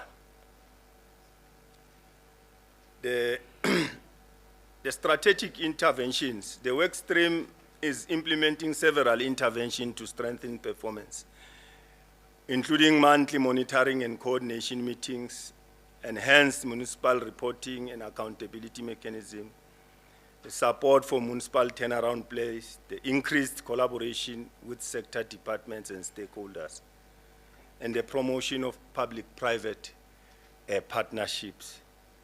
So our key message, especially for the media, is that together, all municipalities, with Gauteng provincial government, we remain committed to strengthening local economics, creating sustainable employment opportunities, supporting township enterprises, and building resilient municipalities and capable of driving inclusive economic growth. While challenges remain significant, progress has been achieved through collaborative governance and targeted development intervention. So in conclusion, the LED workstream continues to serve as a critical platform for driving economic development and municipal turnaround initiative across Gauteng. Ongoing collaboration between municipalities, government and departments and stakeholders will remain essential to achieving long-term economic resilience and improved service delivery. I hope I'm still within the 5 minutes, and thank you very much. Yeah, thanks very much, Babamkosi. We really appreciate. I must say that you've done well for someone who stays under the bus. In fact, I think it's actually the safest place. You know, as we're presenting, I'm looking at the quality of the content that we're presenting, and I realize that actually staying under the bus might just be the right thing. Because you see, they will connive and plan against you, and they will have nothing to throw you under. Because you are already there. So I need to talk to you after this so that we share some notes on how to survive while there. Thank you very much for that presentation. It's very clear. Please do share the notes. We'll appreciate that. I think those statistics there about jobs, very important. We just saw the release of unemployment statistics among young people. In fact, employment statistics in general. So I think those statistics for us as communicators, it will help us to communicate. Can I now request the last speaker in terms of the workstream reports? Of course, I use the words deliberately because it's the speaker who has the final word on the reports.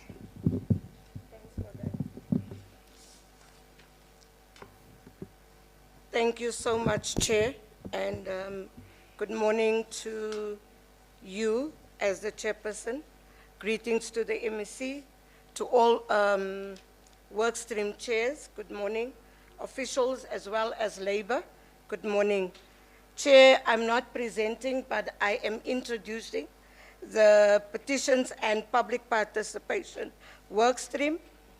I think we are the youngest one, MEC. I heard someone saying that they are the youngest. We are the youngest ones here. That's why we were left for last. Chair, this work stream is supported by COCTA, who holds both the technical as well as the secretarial function, with support from Gauteng Provincial Legislature and all 11 municipalities. The work stream exists for 3 core reasons: to understand how municipalities are tracking their petition backlogs, to address communities' concerns before they escalate to protest. Remember, if people have issues, they would rather, instead of bringing a petition, they would go to the streets, they would burn the infrastructure, and then we have a problem. So we are there to ensure that they bring the petitions to us. And also to promote meaningful community participation and citizen responsibility. We are also there to ensure that communities understand what their rights are and how they do it. So I'll give over to Fikile. She will do the presentation. I did the introduction. Thank you.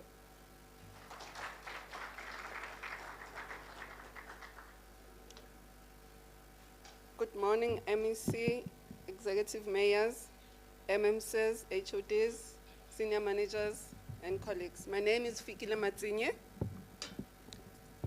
Thank you. Thank you, Chair. Good morning, Chair. The work stream held its inaugural meeting in November 2025, and a series of consultative engagement led to the development of 6 indicators around 4 focus areas. This will be for tracking from the 1st of April, and the first quarterly report, it will be for the presentation at the end of this first quarter. In the focus areas, we have the 6 indicators talking to petitions management, case management, public participation, civic awareness. And for this last quarter of municipal cycle, we are focusing on the as-is analysis so that we can be able to identify municipalities that have the systems in place and those that do not have the systems in place, so we can work together and diagnose problem areas so that those municipalities that require assistance get to a level of functionality. As we will be tracking these indicators, we will be measuring the percentage of petitions received and resolved per municipality, the number of feedback sessions held with petitioners, and the functionality of Section 79 committees. And where municipalities require assistance, we will be working with them to establish interventions that will elevate them to a specific level of functionality. And on public participation, we track the number of initiatives led by municipalities in line with the Local Government Municipal Systems Act and Municipal Structures Act, so that we are able to assist the municipalities get to that space where they're supposed to get. In terms of the civic awareness, we're also looking at tracking the number of civic awareness programs conducted across 11 municipalities, so that we look at the pain points that are leading to communities not paying for services, and encourage the municipalities and raise awareness in the importance of citizens to pay for services to enable municipalities to generate revenue. Because when the municipalities are able to collect revenue, it will improve the cost of maintenance, improving access to services by communities. The plan of COCTA, in terms of supporting this, it's around the 5 pillars, where we're looking at the assessment of functionality of petitions management structures, help municipalities develop their own interventions to respond more effectively, monitor and support the feedback to communities and on submitted petitions, ensure that outstanding community concerns are addressed and access to basic services is improved. Lastly, we monitor how municipalities handle service delivery complaints, civic awareness, and public participation programs overall. We're also looking at, the next slide please, capacity building.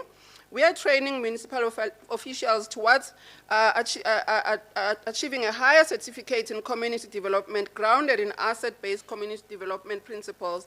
This approach underpins all community engagement work to ensure that we promote community-led development.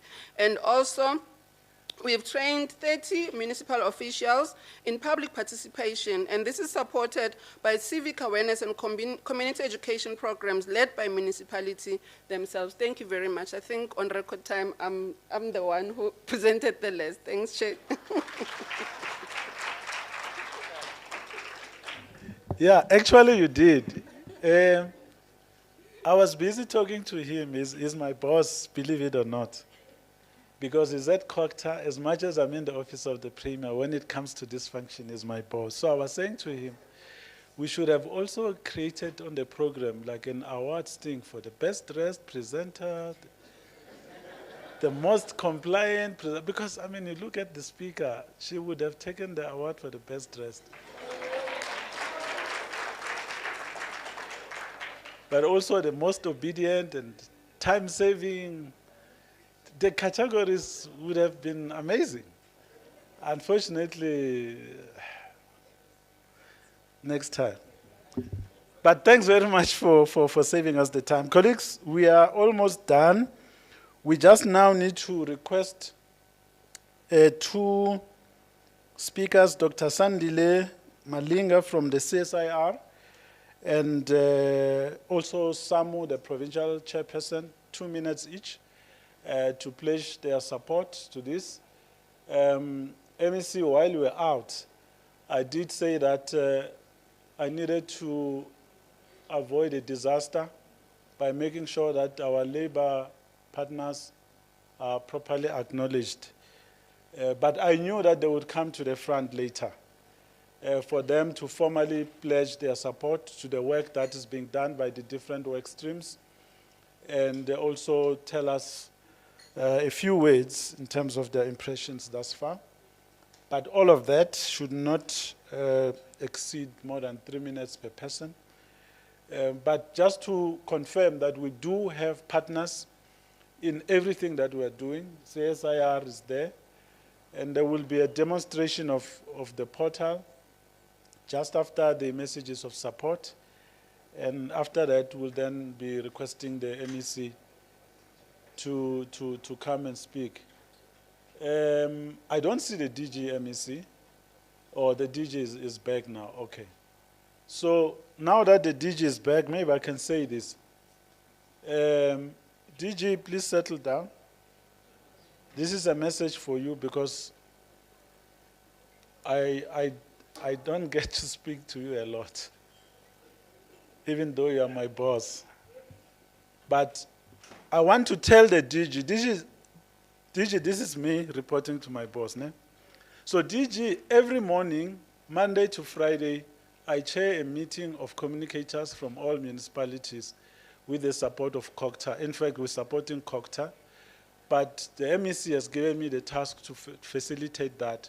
It's part of the ops room which we created in February following the water challenges. The meeting has been growing. We have on average about 45 people in the meeting at 7 a.m. every day without fail. We are able to get reports from different municipalities on different areas of service delivery, but focusing on water.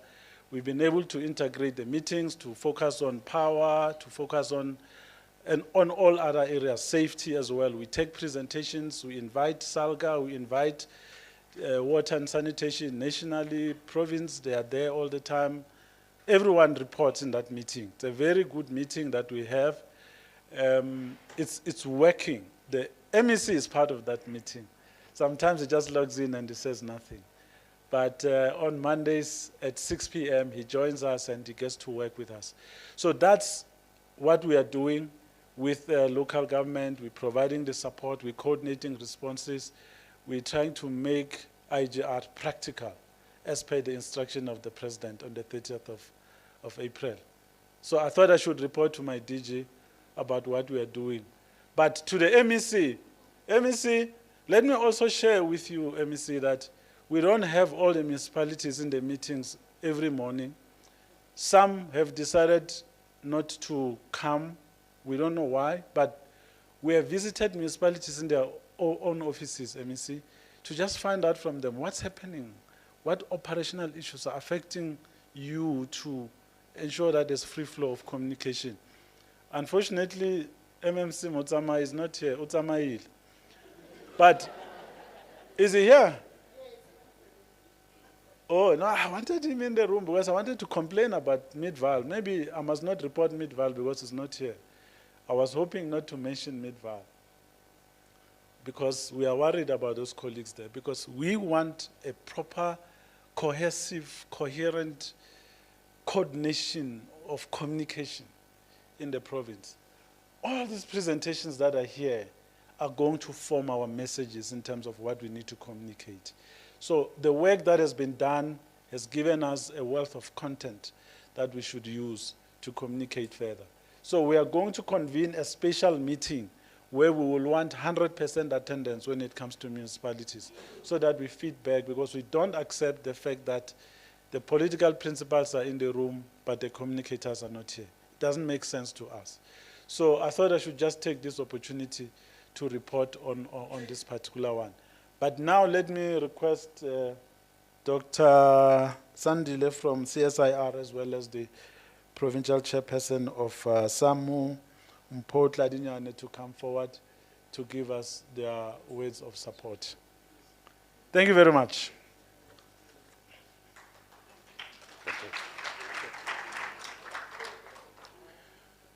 MEC, mayors, MMCs, HODs, provincial officials, as well as local government officials who are present here today. On behalf of the CSIR, we are very delighted to have been invited to this very important occasion.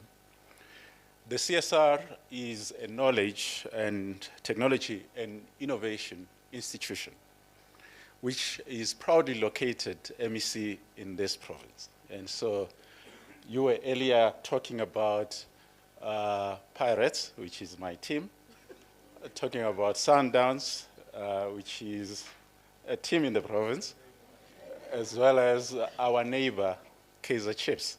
Obviously, that's what we call them, the Pefeni boys coming from Orlando ourselves. So we are proud. As we mentioned those three teams, we're proud to be citizens of this province as the CSIR. And we pride ourselves with regards to the technology that we provide. And this covers a wide area of activity. The things that we do relate to water. The things that we do relate to waste management, electricity, human settlements were covered today. Climate change, most of you have used the Green Book as part of your mitigation strategies, and that is from the CSR. Issues of transport, both in terms of the infrastructure of our transport systems, as well as the operations of transport, both public as well as private transport, are some of the things that we support. Disaster management was mentioned here, and we play a role in that as well. And so as the CSR, as today we're gathered here to talk about local government turnaround, we offer our support MEC. We are committed as an organization. We are committed to support the success of this turnaround strategy and plan.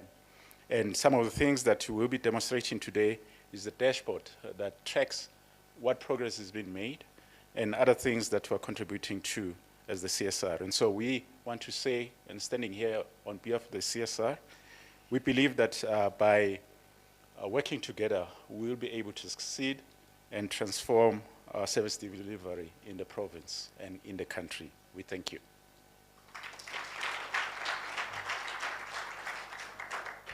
Thank you so much for that. Can I now request Samu?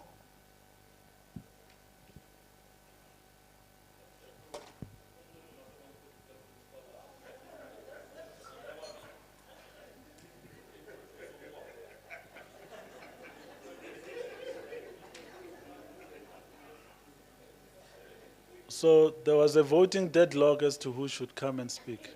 No, it's an issue of consistency. Political principle and somebody who will respond. Respond after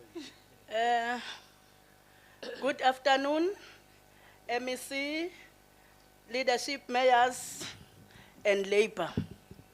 Yeah, we are from Samu. You know, today is on Sunday.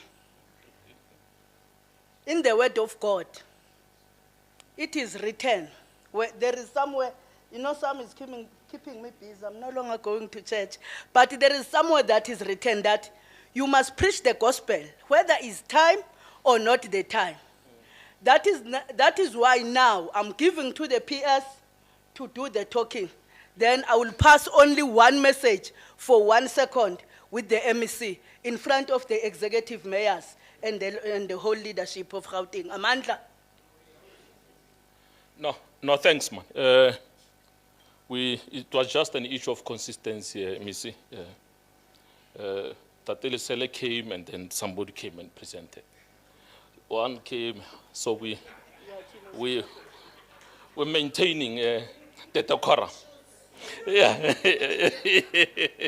No, thanks, man. MEC, mayors, the HODs, and MEC, we're not sure in terms of DID, whether the surname must always be Muta or something for one to be an HOD.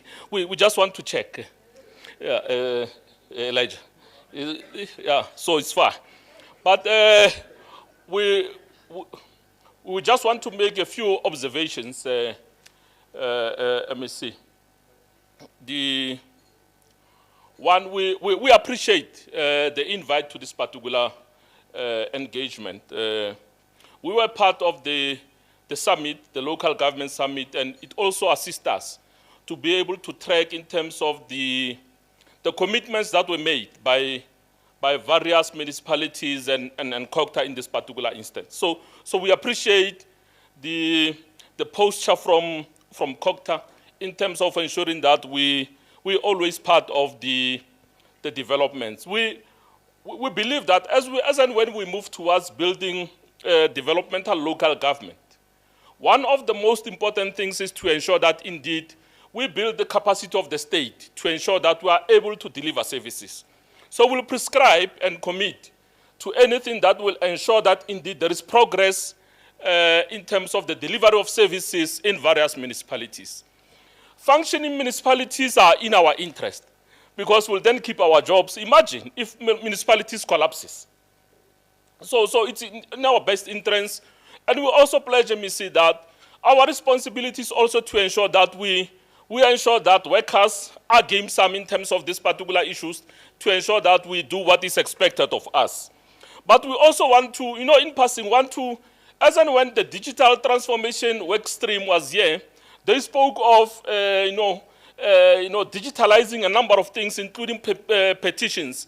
But we don't think that we also speak into memorandums. You see, as and when we want to deliver a memorandum, we want to match there. So don't think that as and when you digitalize a submission of petitions and all those things that you also speak into memorandum. That will not work with us. We want to march towards delivering and want to deliver physically so. Those particular memorandums. But we also want to appreciate, you see, the issue of monitoring land invasions. But equal to that, also in terms of also the issues of spluma, in terms of spatial, reversing apartheid spatial patterns. MEC, we also want to request that you also look at the issue that will then have to do with bylaw enforcement, the issue of municipal courts, for example. You see, our observation is that we might have been losing a number of cases in municipal courts because of issues related to bylaws. So as and when you deal with that particular thing, with regard to metropolis and that particular other work stream. So let's look at those particular things to ensure that indeed there is better cohesion in terms of those particular matters. But we also want to, you see, your economic development work stream. We, for a very long time in the province, we have been speaking of, greater cooperation between your Northwest and Mpumalanga and also Gauteng in terms of what is happening in Garangua, DG, what is happening in Brongwaterspruit and Kaline in terms of those particular infrastructure that is remaining there.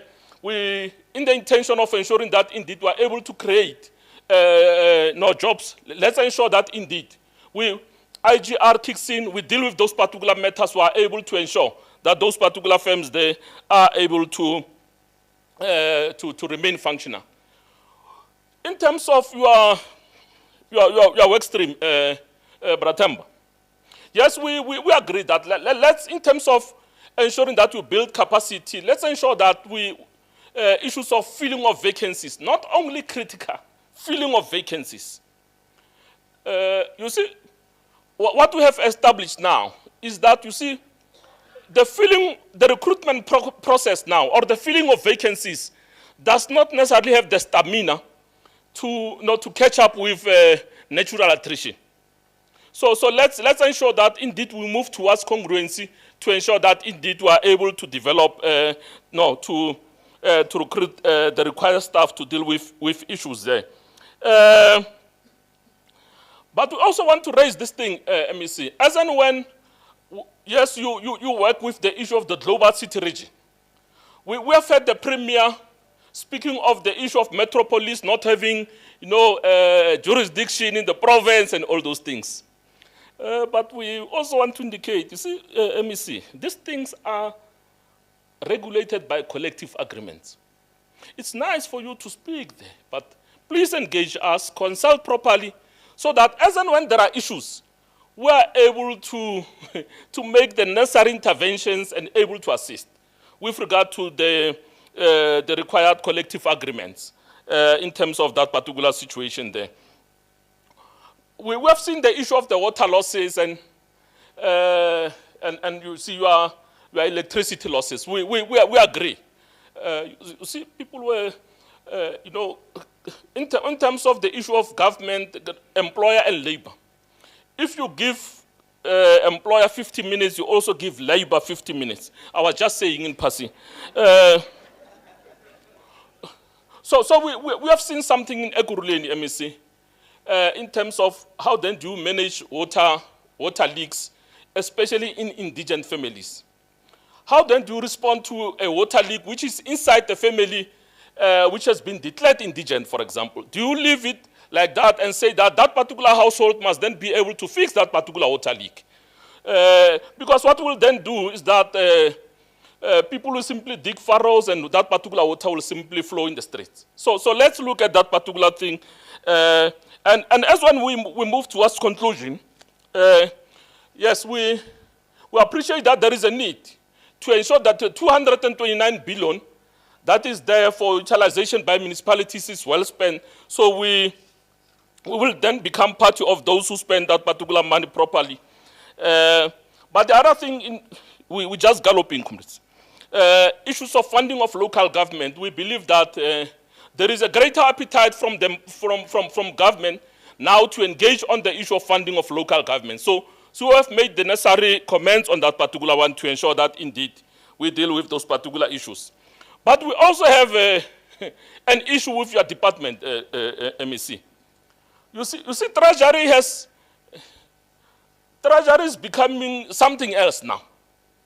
And I may not necessarily be referring to the one in the province, but National Treasury in itself. As Kokta and Salga are engaging us on this particular side, Treasury will simply encroach into that particular space and do things without even consulting your own department.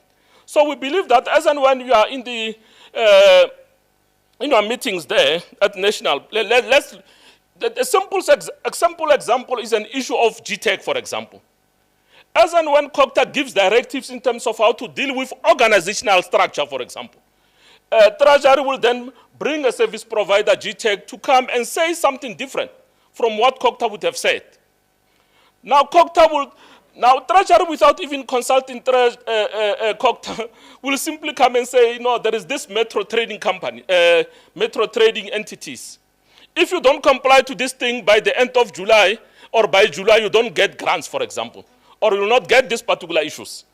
So these little things, man, we want to request that let there be better cooperation amongst departments in terms of dealing with this thing. But what is also important on that one, the payment that is, the agreement that has been signed with the comrades in Johannesburg must be paid. That one, you have signed an agreement. If you don't want to pay it, go to court, let us meet in court. But if you sign an agreement, you must then respect that particular agreement. No one, whether that particular person is wearing a hat or whatever, must come and dictate to us and say that we must not be able to realize the implementation of collective agreements that we have signed. The pledge we will sign, MEC, because there is also somewhere in the pledge, and we'll read it again before we sign, where it says that that thing will not interfere with collective agreements. We have seen that particular clause. You see, once you have that one, we have seen it is there. But lastly, MEC, please look at the following. Grading of municipalities. You go to Rand West, you go to Mohali City, you go to Merafong. Others are being paid at a higher grade, and we're not necessarily saying to cancel us. We are saying others. And then employees are being paid at a lower grade. So we want to request your intervention on that particular one. And as and when you move towards dealing with the IPPs, don't forget that we have power stations that are remaining idle in the city of Tshwane. There you have 2. Yes, we have another one here. It's important also to invest and ensure that those particular power stations remain functional so that those particular megawatts we are able to realize and are also back in the grid. So MEC, we appreciate the gesture from your office, and will continue to work with your office to ensure that indeed all these particular matters that we have spoken to are being dealt with. And let's move away from tenders. Let's reduce the spending on contractual services. Let's build the capacity of the state to ensure that we are able to deliver services. And I'm accompanied by the provincial chairperson. It's not any other person. It's a provincial chairperson. So she can't just go without even said something. No, you are right. Yeah. Otherwise, in the absence of a premier, I am the provincial chair. Sure. MEC, we are having a problem. For turnaround strategy, to know that it is well implemented, we need the resources. We don't have the resources. the whole province to do our daily work in different departments. MEC, we don't even have the landfill sites. You know, you cannot hide waste. If waste is there, if it's not clean, it will remain there. It will be a health hazard to the whole province. I'm not talking about one municipality here, all of them. Then whatever we want to change, there must be the resources. The workers are there, and we have to make sure that we don't leave the workers out. We must make sure that this is taken to the workers, is represented. We have a problem, MEC. I don't know, I'm a mayor now, where did you take them? But the majority of them, they are not working with us. We are the stakeholder, we are representing workers. If the issue is no longer solved with the management, with the executive in our departments, we do need a political intervention. But if we go to their offices, they are the problem to us. And their response is to dismiss and suspend workers. We are requesting your office, MEC, please take charge. We are not assisted at all. It is a problem. That is why they didn't even respect this meeting. And thank you very much to those who came. But can you tell me where are they? Because being a leader, whether it's in a weekend, is at night, is early in the morning, when you are called to supposed to be there, they are not taking this work serious. Anyone, MEC, who is not taking this work serious, he is against this government. And that person is in a wrong place. They must be recalled. You cannot keep a useless person in the position who's supposed to work with the people, who's supposed to work for the people. But they are doing nothing, MEC. It's very disappointing. We have never seen, you know, Gauteng is the richest province in Africa. But now they are taking back to the lower of the lowest. You know, as workers, we are the one who get stressed because we are frustrated, we are closer to the people that we're supposed to service. The clients, they don't understand what we are facing. The executives and those in a political office, they don't care. Now is whether you do it or you go. MEC, we have taken to ourselves as SAMU that we do the cleanup campaigns. If we go to JRA, we know that if it's at Joburg or it's at Tshwane or Ekurhuleni Westland, we expect them to give us the tools of trade to do the work. Because we said this cleanup campaign, we must do it Monday to Friday. Because we know that their offices are open, the workers are there. But when we go, there's nothing to work with. What should we do? That is why we are saying, if people, they are tired, they must just resign. And let me see. I think your position and the Premier's position, it gives you the right to remove a person if he's not doing what is expected to do. As some now, we almost became an employer because we are the one who motivates workers to work while there's no plastic bags. For example, if it's a RCR collection, let me make an example about the Alexandra. There's no 240-liter bins. If there's no plastic, we have to make sure that workers, they load the waste as it is from the floor to the truck. How are we expecting the area to be clean? And the councillors, they sit us here. They expect the areas to be clean. Ngalogo ke MEC, siyayitrust i-office yakho. Hayi, yenza umsebenzi wakho badiniwe ukusebenza. Mabahambe amandla.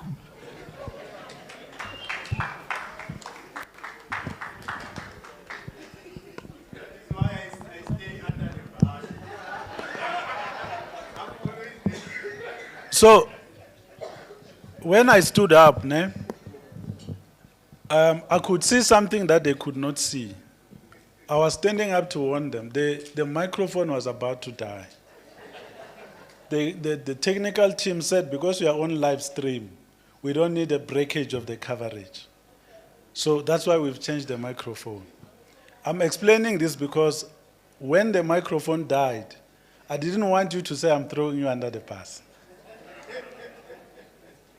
So the team is just checking if we still have our partners from the media, because we had requested them to stay with us until 12. So if you can look at the program, we're supposed to be doing a media briefing now. So I think they would have left. But we are now coming to a point in the program where we are going to be doing the demonstration of the portal, so that we are able to request the MEC to come make his remarks. So we have my sister here to come to the presentation. So Steli, are you going to sit there or you will come here? Okay. Is that microphone working? Okay, you can do it from there. Thank you.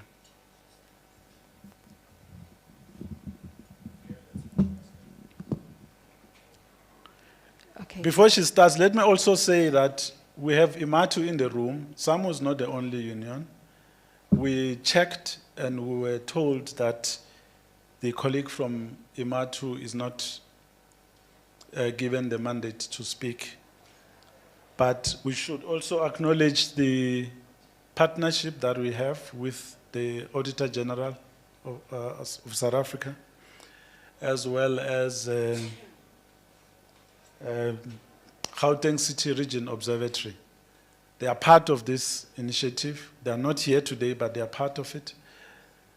I'm doing this so that we close that part of the pledges of support. You might see in the program that some are mentioned, but they're not here. They are still part of it. Thank you very much. Estelle, over to you. All right, thank you. Thank you, Chair. It's afternoon.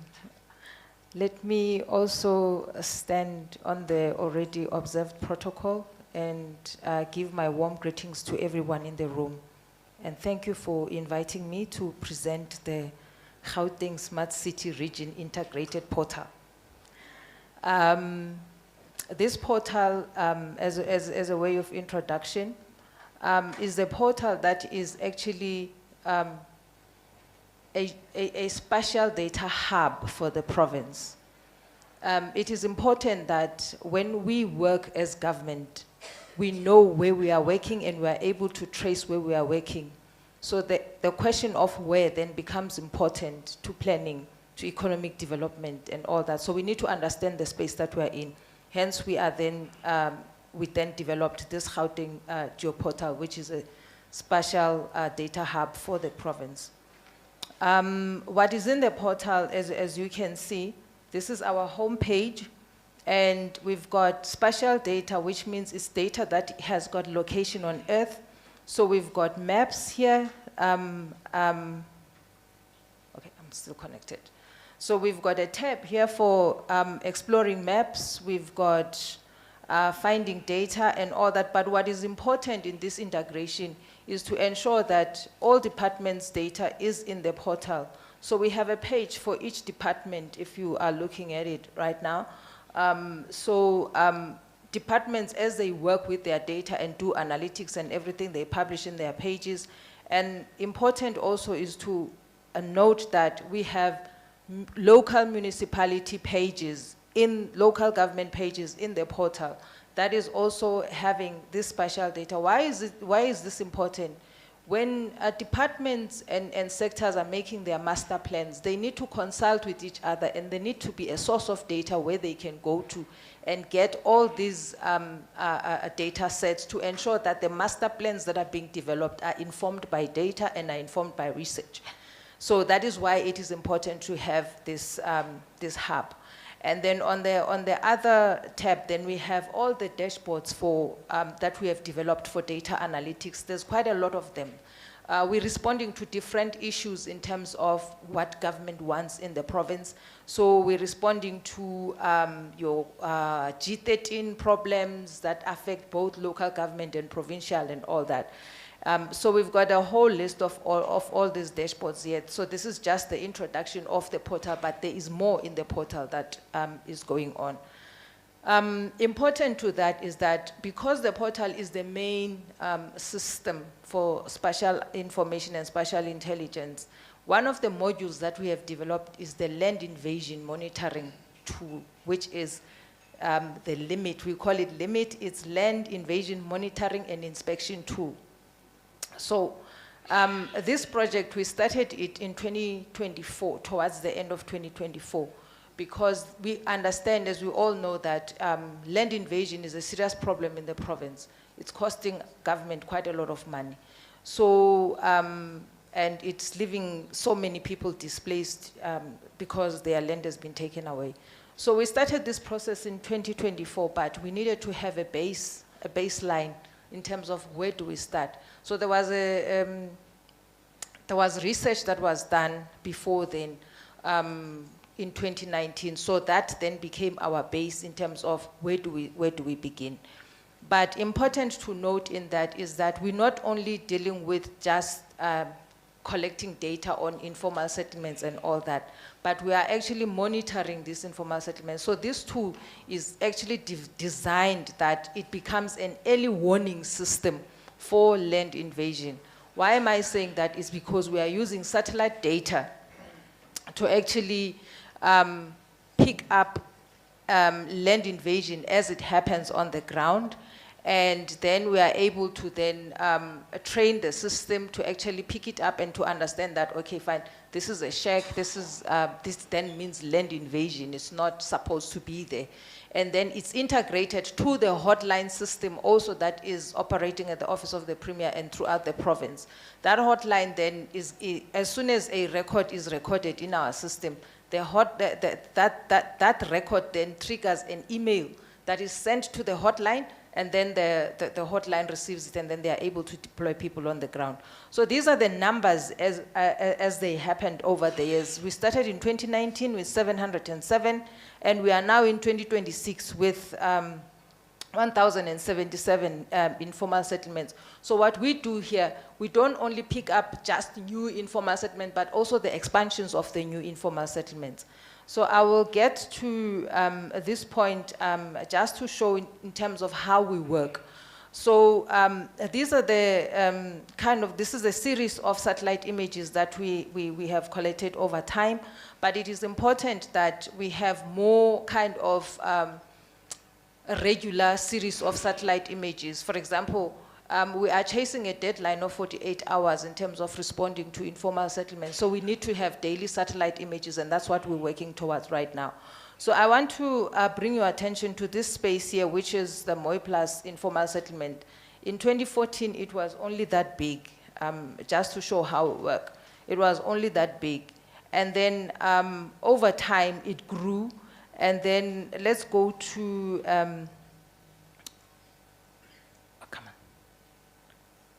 an image in, let's say, 2022.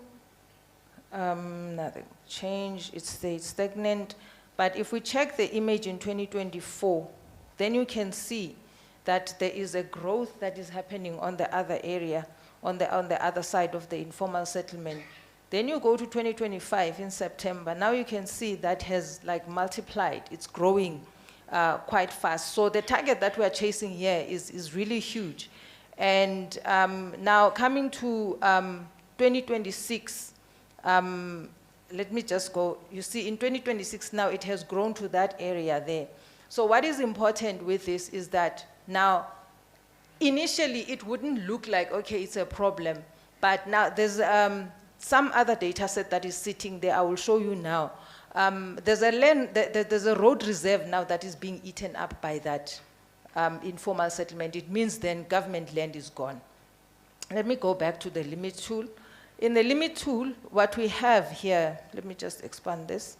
What we have is different data sets, different layers, and different data sets from different systems that we have incorporated in. Number one, we have the road reserves database that is coming from Department of Transport. It's sitting at CSIR system, it's the REM system. And then we've got human settlement data sets, we've got Akibas data set that was spoken about by HOD Community Safety. So we've integrated all these data sets so that we know what we have to protect as government, what are our assets and all. So these are the data sets that have been integrated in them. And just moving on. So we've got different ways now in terms of how we actually manage these informal settlements. So here, this is the record, and then we are showing percentage change over time. Although that we know and we understand that there is a big difference between 2019 and 2024, but as we now continuing to capture, we're actually counting annually and monthly and all that. So here, these graphs here are showing the land that has been taken, government land that has been lost actually. And here we've got like the structure count in terms of how many structures are in each informal settlement. So that we're also working with municipalities to actually validate some of the information that we have. We are not working alone. So this is some of the information that, the information that I wanted to showcase today. But also with that, this, like I said, the portal is not just one data set that is sitting there that is focusing only on land invasions. For example, if we are to track how we are doing in terms of the current SOPA commitments, the G13 problems, then we have mapped them here also. And coming back also to informal settlements, again, there is another program that leads to that emanates from land invasion, which is the formalization of informal settlements. So these are all the systems that are integrated here and also are linked to this system. So, and also we're using now satellite images to actually assist us in terms of tracking infrastructure bills. So these are some of the infrastructure bills that, you know, we are actually tracking in terms of how far they are and all that. So, for instance, this is a school, you can see what is going on in that particular school. So on month-to-month basis, as you receive satellite images, then you'll be able to see the progress and all that. So with that said, I think I will pause there with the limited time that I have. Thank you.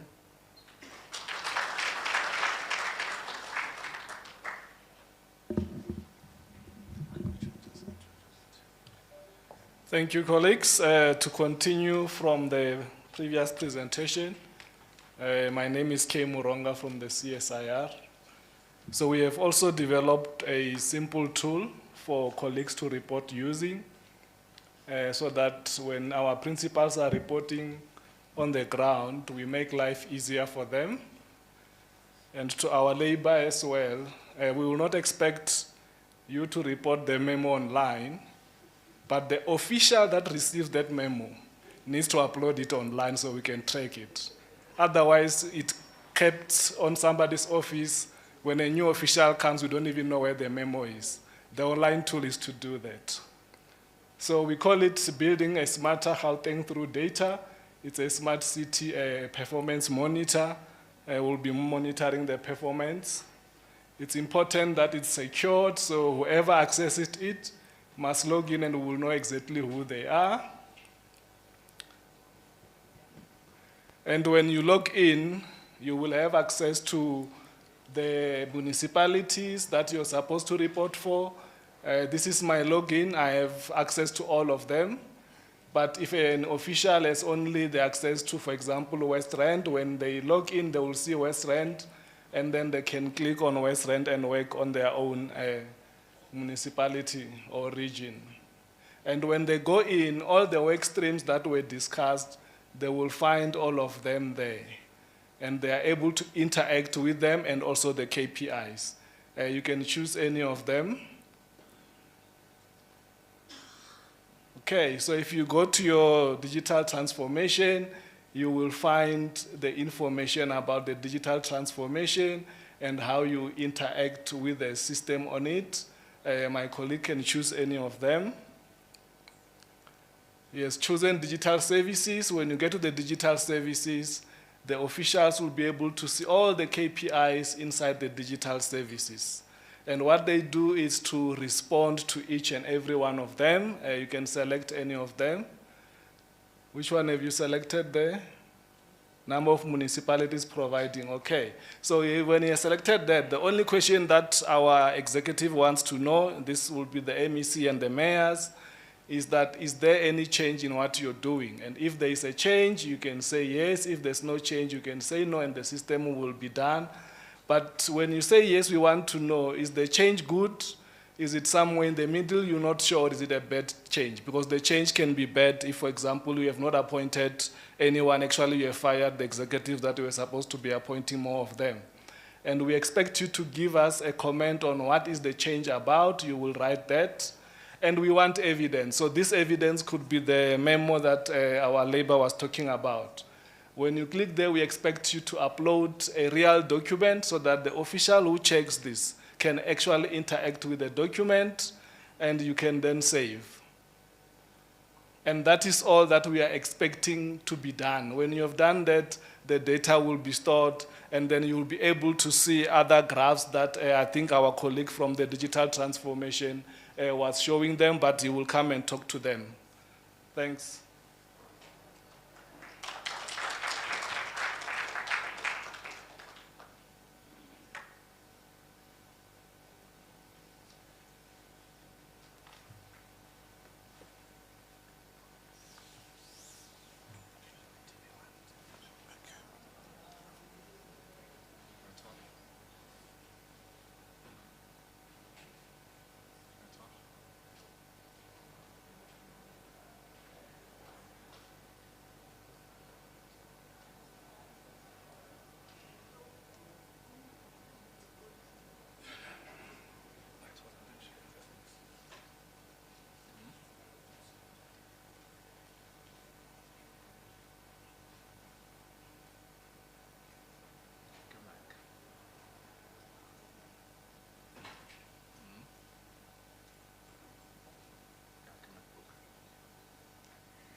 for running the program very well. So sincere thanks to you. I'd like to take this opportunity to thank the political leadership that is here. Let me start with the executive mayors that are here. Now, I just need to provide one clarity, which is very important. That when we convened this media briefing for our work streams to give reports, we had invited the executive mayors and the MMCs that are chairing work streams as conveners and chairs of work streams. For example, you will have seen the executive mayor of CDB chairs the work stream on spatial restructuring they've reported.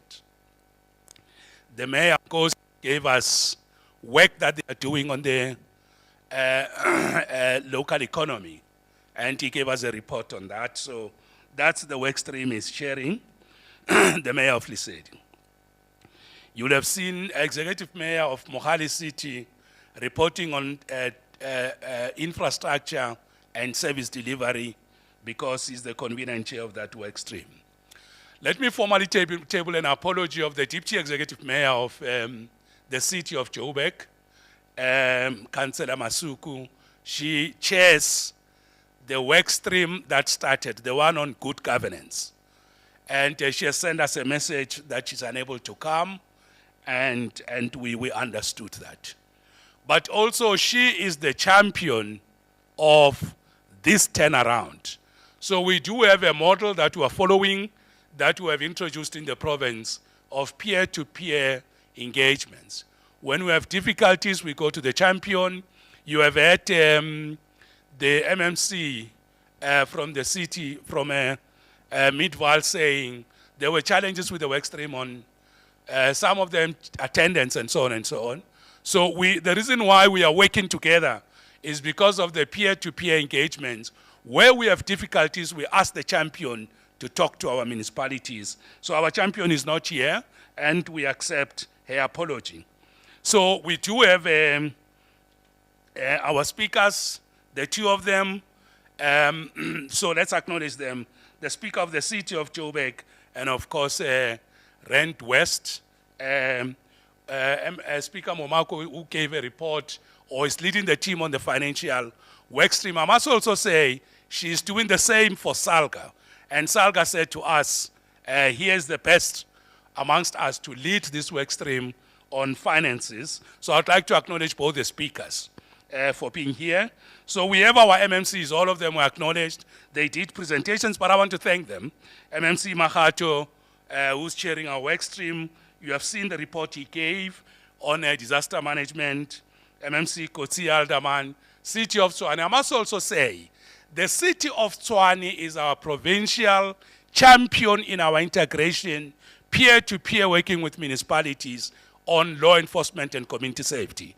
So, Councillor Kotsi and Commissioner Faro, they are the champions on law enforcement in the province. So they help us talk to municipalities. The MOU that we have signed with all our municipalities integrating law enforcement operations would have not happened if the champion in the City of Tshwane didn't help us to talk to municipalities and give them comfort that let's work together. So this model is working very well for us, Samu. Those issues were checked. The speakers convened council meetings. The MOUs were verified and checked. So the City of Tshwane is our champion on law enforcement.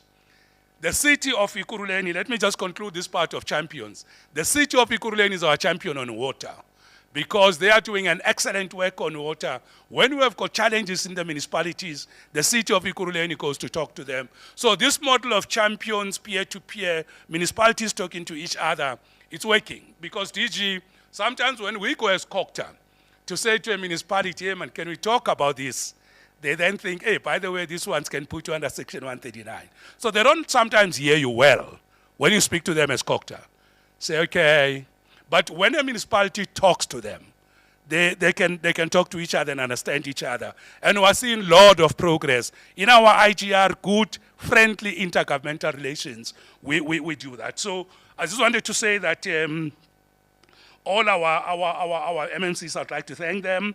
My MMC, Madisebo, MMC Mutsamai, and of course we have invited only the heads of departments that are chairing work streams. And I would like to acknowledge the head, the HOD of DID, of community safety, of eGov, and very importantly, I want everybody to put their hands together to thank the HOD of COCTA. I want to thank him.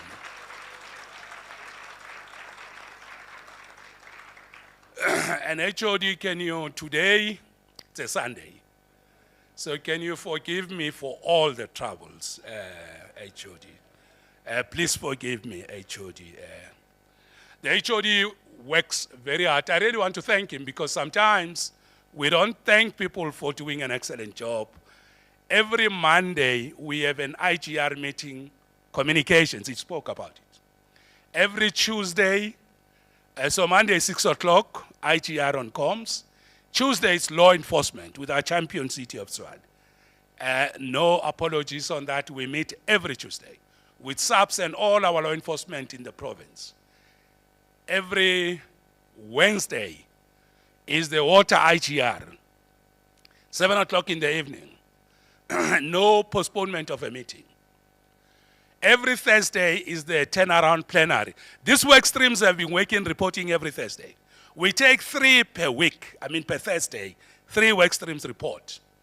It's only Friday because Gauteng is the economic hub, it's a province, it's at the center. People here, they travel to different parts. You heard others say they do go to Pushback Ridge. So on Friday, we allow them to visit, to travel. But otherwise, the whole week, we are in meetings, IGR meetings. So that's why I'm saying to the HOD of COCTA that thank you very much, HOD. Thanks a lot. So the HOD of COCTA, the HOD of Community Safety, I think I did acknowledge him. But also we do have the HOD of GIFA. The CEO of GIFA.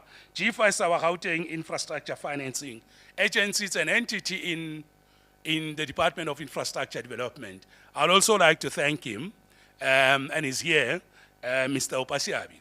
GIFA is responsible for looking at alternative sources of funding. This turnaround, when we start to go into the smart city projects, a good number of them that the work streams are preparing as we go into the second phase, somebody did say, I think it was Samu, we don't have all the money. We need all the money. We know it. We're aware of it. GIFA helps us with alternative sources of funding. And they've got success stories that I don't want to talk to. But I'm quite sure that one of the things that everybody could be worried about is where will the money come from? So we are looking at multiple sources of finance. And GIFA is our champion on that. And we're quite confident. They've done a lot of good work. The HOD of DID knows how they've helped him with 1.5 billion. City of Joburg knows 1.6 billion. And so Chief, I thank you very much. I just wanted to acknowledge you. Now we do have, I hope and the HOD of eGov. So all this automation, the platforms, building smart cities through digital processes were led by eGov. And the HOD of eGov is also highly acknowledged and appreciated for the excellent work they are doing. And because we are building smart cities, also eGov is under extreme pressure. And I think they should, where's the HOD of eGov? We should say thank you, HOD. I don't know if she's still here, but otherwise I saw her earlier. So, but let me also take the opportunity to thank the GCRO. I know they are not here. CSIR is here. A good round of applause to CSIR for supporting us. Now let me explain. The CSIR is also responsible, all the 10 work streams. CSIR is deploying consultants to support the work streams. Now, this is very important. We need to blend in-house, province, COCTA, municipalities' skills with other skills that are not necessarily in the space. And we have asked CSIR to deploy consultants and teams into all our work streams. So all the 10 work streams are supported by teams from CSR. They've just started and they'll be moving forward with us. The platforms that you saw them presenting here, particularly the monitor, which has all our KPIs. CSIR will be the custodian and oversight, ensuring quality of data that goes into that digital platform. If we say Mogale City is not performing well on stormwater or on any matter in the KPIs, you can't take us to court or challenge that data. It will have been verified, checked, solid, clear. So that's what we need CSIR for, quality of data, and I'm happy it's a state institution. It's one of the government entities that is coming in to help us. So GG, we've got here what we call a public-to-public partnership. I don't know if this concept exists anywhere, but we have a partnership with a state organ through CSIR, GCRO, and the other stakeholders that we have mentioned. I'm very much happy to say to Samu and Imatu, both are here. They were there at the summit. They are here today. You have heard them, but let's thank organized labor for being here with us. And let's acknowledge them and thank them, both of them, for being with us. Sincere. Now let's clap for Samu and Imatu, please. Let's clap for them. Let's clap for them. And thank you very much, Chair and Provincial Secretary and Provincial Chair, for addressing us and for the points you have raised. We have heard you. We have heard you, and we take into account the issues that you are raising. But Chair and Secretary of SAMU, I would like to join one of your cleaning programs very soon. When can we do it? Can we see you on the ground? Even Saturday. Can we try also at Saturday? Provincial Secretary and Chair of SAMU, can we also work on Saturday, potholes, cleaning, and can we agree on that? And Imatu, so that whilst you work during the week, we can also, as we prepare towards the Nelson Mandela period celebration, July, in the build-up to that, can we start to volunteer? See workers volunteering Saturdays, even 1 hour, 2 hours, potholes, cleaning, and so on and so on. Can we build it in the MOU? Chairperson, agreed? Okay, we will put it in the KPI. If SAMU doesn't perform, the system will say SAMU is not performing. If SAMU doesn't perform, we need to see SAMU volunteering, and we'll be joining those executive mayors to work with our workers, both SAMU and Imatu, to make sure that we do the work that needs to be done. I would like to take this opportunity to thank all our media houses, everybody who's here. I was asked, Elijah, that I must give a long speech to thank the media, teams that are here, and your teams that are working with them, and everybody who's here. Let's give a round of applause to all the media teams. We really indeed do welcome and appreciate the excellent work they are doing. I hope there's no stakeholder that I have left out and not acknowledge them. I think DG is only you I didn't thank. Can we thank DG? The DG, the Director General of the province, is also here. So with that, let me conclude by saying we have given reports on the work done by the 10 work streams. They have given you the full details. They've presented to the people of the province through a digital platform, and they were streaming live. So we have given reports, and this is part of our accountability. We need to be accountable since we called the summit. How far have we gone? What work are we doing? What challenges are we experiencing? Where have we faltered? And how do we move forward? Now, I'd like to say, there is a lot of good work that has been presented here that we are doing. We have not yet resolved the problems of the people. So the phase 1 of our turnaround was really, and this is the work that we have done almost for a year, 1 year to 6 months. We have been trying to get unity of purpose, integration, working together, supporting each other. All municipalities, the province, and in certain instances, we do link up with national departments that we're working with. So one thing that we have achieved, DG, is that unlike where we were before, we are working as a single integrated team that promote good governance, good intergovernmental relations, and we are supporting each other. The constitution of this country, 154, section 154, enjoins us to work together. National, province, our municipalities working together. We must not work in silos, we must not work past each other. Because when we do that, executive mayors, madam speakers, and MMCs, when we work past each other, when we shout at the problem, when we point fingers at each other, the problem just continues to exist. But when we work together, coordinate, integrate our resources, do the best together, in that way, we will be able to solve the problems that we have. 154 of our constitution requests us to do exactly that and to promote good intergovernmental relations. Of course, the section 139, but 154 requires that we take deliberate steps, work very hard to support each other, to handhold each other.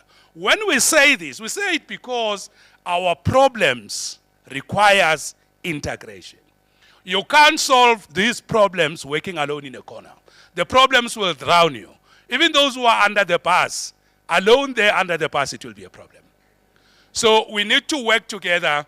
No one must try as a sphere of government, department, individual, MEC, MMC, mayor, anyone, HOD, DG, work alone in a corner. We are better when we unite, when we integrate, when we handhold each other.